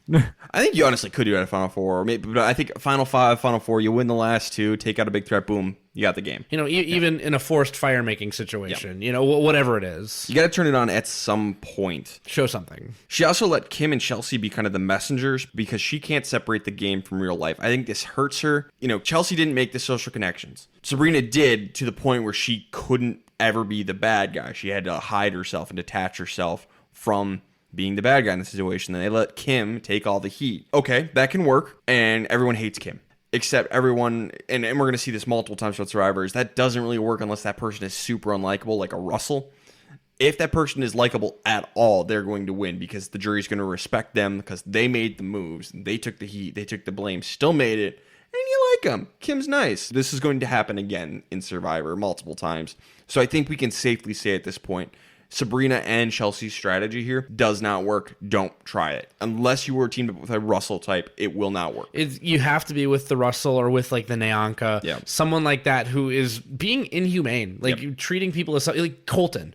You know, bring Colton to the end this season with that same mentality, and maybe Chelsea or Sabrina can win with a Colton, not with a Kim. Can't win with a Kim. The nice cutthroat will win. Period. That's Survivor. If you could be the guy who will cut your throat with a smile on your face and you kind of like them while they're doing it, you'll win. Try not to move. It's not, it's, you know, I'm making it sound a little easy. And Kim made it look easy. I'm not saying it's easy though. But that's the way to win this game. It'll all be over soon. Jonas is great. He's very serious at first. He's like, I want you all, you know, to treat this seriously. Please refer to me as Master Jonas when addressing me. Hilarious. He's like, I'm just kidding. But he wants to know what Chelsea's biggest move was that started with her, not Kim. And Chelsea says the cat vote was my idea. Okay. Because Kim didn't want to do that. He questions why Kim didn't take Christina to the end, and Kim's basically like, you know, if the jury's mad at me, Christina could beat me. If the jury's not mad at me, I'll take my chances. Like, if the jury is going to vote for the person who played the best game, then it doesn't matter who I take to the end because I played the best game. Damn! Oh, yeah. Slam dunk. Oh, that's good. Point, Kim. 3 points, Kim, from downtown. Christina, hilariously, she's like, Chelsea, why do you hate people?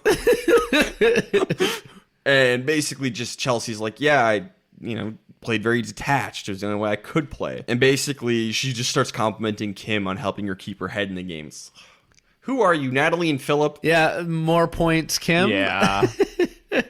I think Chelsea knows she doesn't have a chance. It's like, I just want Kim to win. Yeah, I think there was some clarity pretty early on in the questions, from Chelsea anyway. And that usually happens for the third place person if they don't already know going in. It's going to happen. It's pretty obvious quickly. It's going to happen with someone from this season in a future season, but we won't spoil that for now. Tarzan has a really, really nice moment. He gives a speech thanking the girls for keeping him long enough to see his wife on the island and the family visit.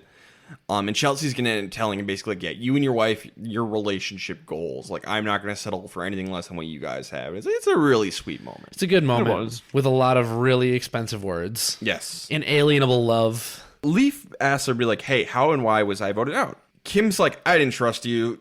I could never tell where your votes were going. I don't feel bad about lying to you.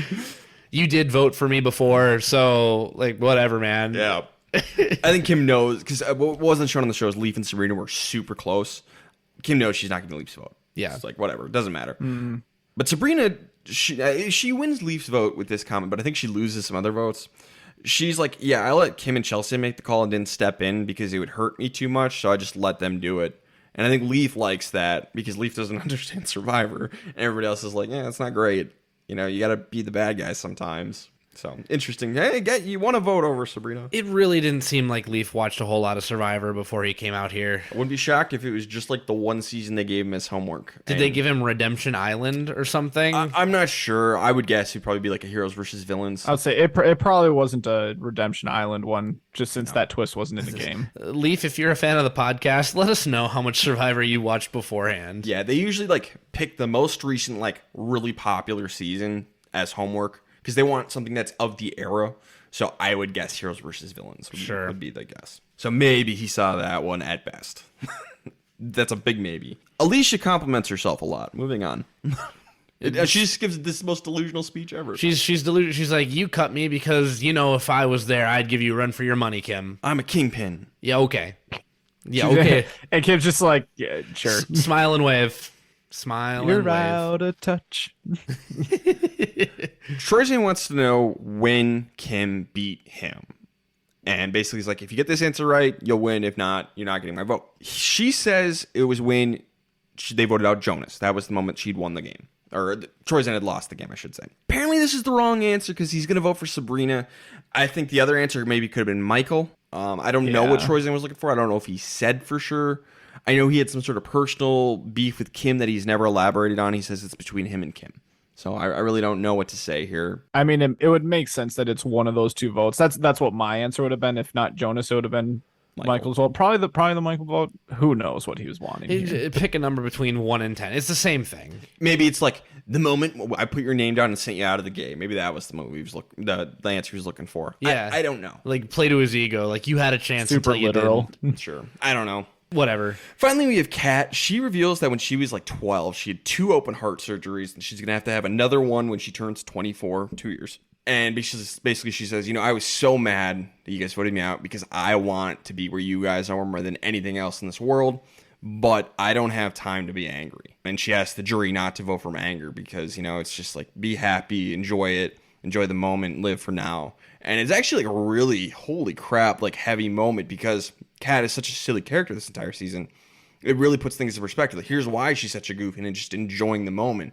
Because she has to have open heart surgery next year. And that's no guarantee of survival. She might, you know, Kat is still alive and it went fine. That's not a guaranteed thing. You know, we're not guaranteed the next day. And she's, you know, very live in the moment. And it's just like, damn, that was heavy. That was real. That was a nice, real moment. Honestly, and I know that this is not an exact comparison, but it made me think of how grateful Ethan was to play on 40. You know, when you don't know what your health is like or what it's going to be. And if you can ever play again, if you're ever going to have that opportunity to go and play the terrifyingly difficult and ridiculous game that is Survivor, but you love it so much. I was very happy that Kat had the opportunity to go out and play. After this stump speech, that's just about pro happiness, I was more okay with having her come back. I still want her to take some time, mature a little bit, and maybe be able to evolve her game. Recover from heart surgery. But it definitely switched me from being like pretty annoyed with Kat on her way out to like, okay, there's some perspective. It's nice to have, you know, whatever your reason, you're allowed to be super happy, but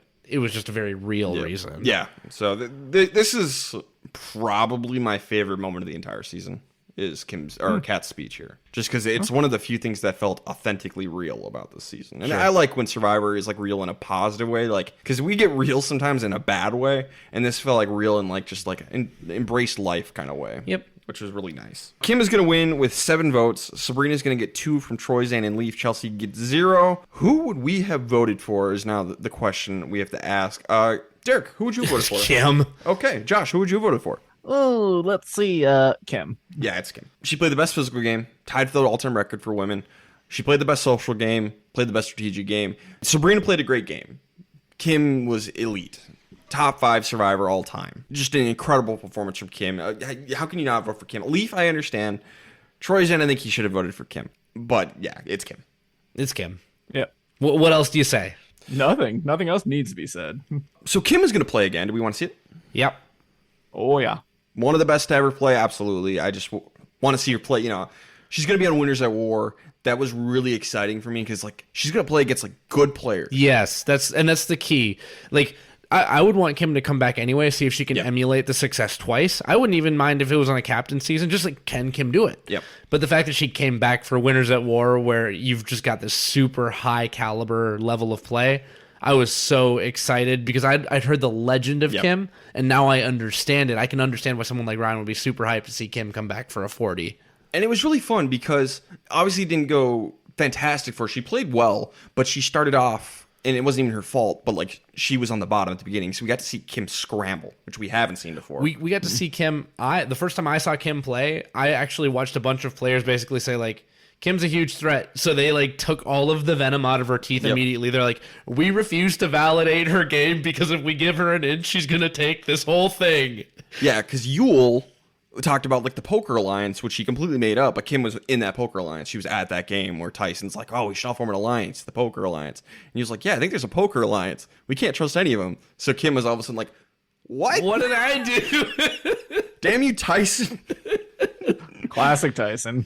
So it was really, I'm glad Kim got to play again because she's such an elite player, but it was fun seeing her put in a position where she didn't have complete control of the game. And even with that, like, she's still like a top 5 player. I still have her as the 5th best player of all time. And she made it deep in Winners at War. Still impressive. Sabrina will be on the ballot for Survivor Second Chances. Does not get enough votes to compete. Do we want to see it? I wish she would have made it. Yeah. Sabrina's someone that I desperately want to see back. Yeah, I wish Sabrina had made it on, for sure. I voted for her. I would need to see the ballot first, but like I would want to see her again. Right now, I can't say if I would take her over someone else because I don't remember what the ballot was. So, well, I mean, I'm just like thinking about who actually made it on the season, and I would have voted for Sabrina over Monica from Samoa. Sure. Oh, yeah. So. Yep, I would too. And maybe I would have voted for Monica. I don't remember for sure. We'll talk about that when we get there. But I'm just saying, like, there are people who made it on that. I wish Sabrina had taken their spot. Yeah, PG. Yeah. PG would probably be the number one. All right, reunion show. Kim wins fan favorite. Yep. The rest of it kind of sucks. It's a lot of Colton talk. We spend way too much time talking to Colton, and he hasn't learned how to talk on TV yet, and they're going to bring him back, and that's pathetic. Yep. That's on you, production. Not Jeff. He fought against it. I will say that. Jeff fought against it hard. He was overruled. Jeff did not want Colton back. Yeah, and Colton hasn't learned anything. At the reunion show, he hasn't. I don't know what post-reunion show. I don't know if he's learned anything or not. Yeah, I'm just talking about what we saw at the reunion. Yeah, reunion show, clearly not. He's on his apology tour because he feels like he needs to and only goes halfway on it, basically. Reunion show sucks. Jeff is really... I'm going to save what I want to say here for Jeff Watch. I'm going to let you maybe say it first if you had the same opinion as me, but I might throw something else in at Jeff Watch. Yeah, okay. We'll get there. But I got a note for Jeff Watch. So that's Survivor One World. Let's wrap this turd up. Yeah. Best player of the season. Kim. Best player of the season. Kim. And just a reminder, best and worst player of the season can only go to someone who makes the merch. We had 12 people to choose from. Yeah, easy. Worst player of the season. Christina. I'm going with Christina. Dishonorable mention to Leaf. Agreed completely. There's a lot of dishonorable mentions you could throw out here. There's a lot of really bad players. You could say Alicia for being so unself-aware. Awful. Jay made a terrible move. Michael wasn't great. There's a lot of bad players here. It's Christina. Like I said, she seems like a nice person. She is horrendously bad at Survivor. All right. Now we can talk about Jeff Watch. Derek, did you have anything for Jeff Watch? So, there have been a few times in Survivor history where Jeff does not show up to curate a reward challenge. I think that happened 2 times for sure this season. Yep, it was 2. And when he was there, he seemed generally disinterested this season, and I didn't really care for that, and I didn't really have a reason. There's a reason why. I couldn't put my finger on it. So even when like Colton was getting airlifted out of there, Jeff was just kind of like, "Are you gone yet? Like, whatever. Are you dead?" Okay, you whiner. Poke him with a stick. Do you want to change this game or not? Like, I don't know. Jeff just didn't seem to have his heart in this season at all. I don't know what the reason is. It's just he felt absent. So that's just my opinion on Jeff Watch. He was still good in tribal councils. I really like his moment with Colton where he's like, and it's a paid member of your family, Colton. Good moment from Jeff, but on the whole, very disinterested. So the reason why is Jeff was considering leaving the show at this point.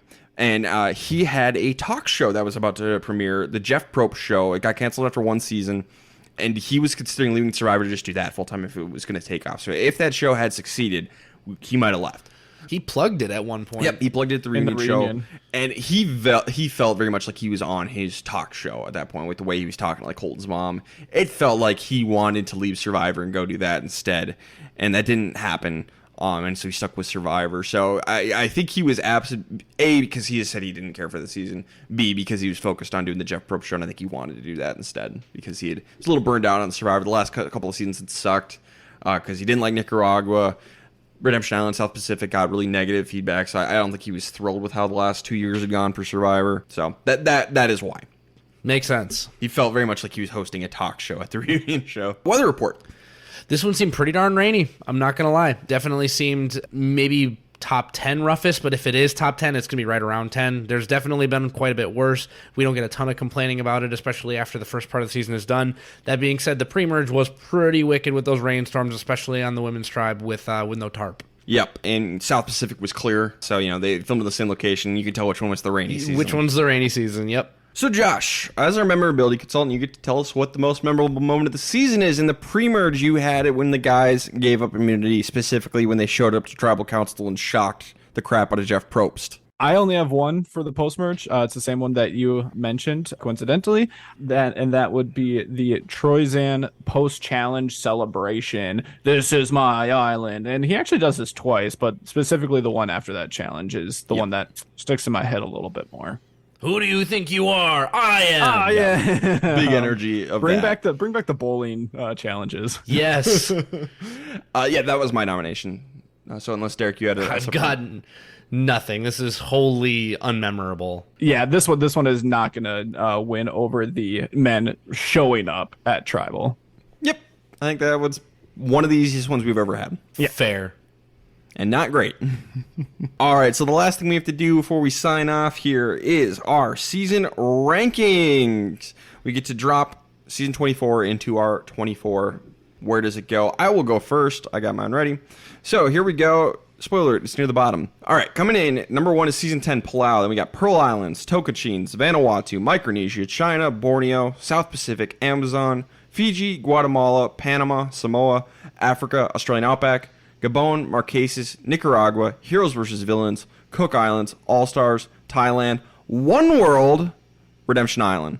Wow, moved up. This moved up one spot on the rewatch. I think Redemption Island has higher highs with the Matt Elrod vote, and I do think One World has lower lows. I think the Bill Colton stuff is worse than anything in Redemption Island, but I think One World is more consistently entertaining than Redemption Island. There's a little more intrigue in the end game than there is in Redemption Island, so and plus I have a newfound appreciation for Cat, and to a lesser extent Tarzan, which made the season a little bit more enjoyable, especially that Cat episode. So One World, it got pushed up just slightly. I do think it is, and plus Kim's at least a newbie over Boston Rob, so that makes it a little bit better. Mm-hmm. But that said, I don't like either of those two seasons. I have these two and Thailand in the bottom tier. Those three suck.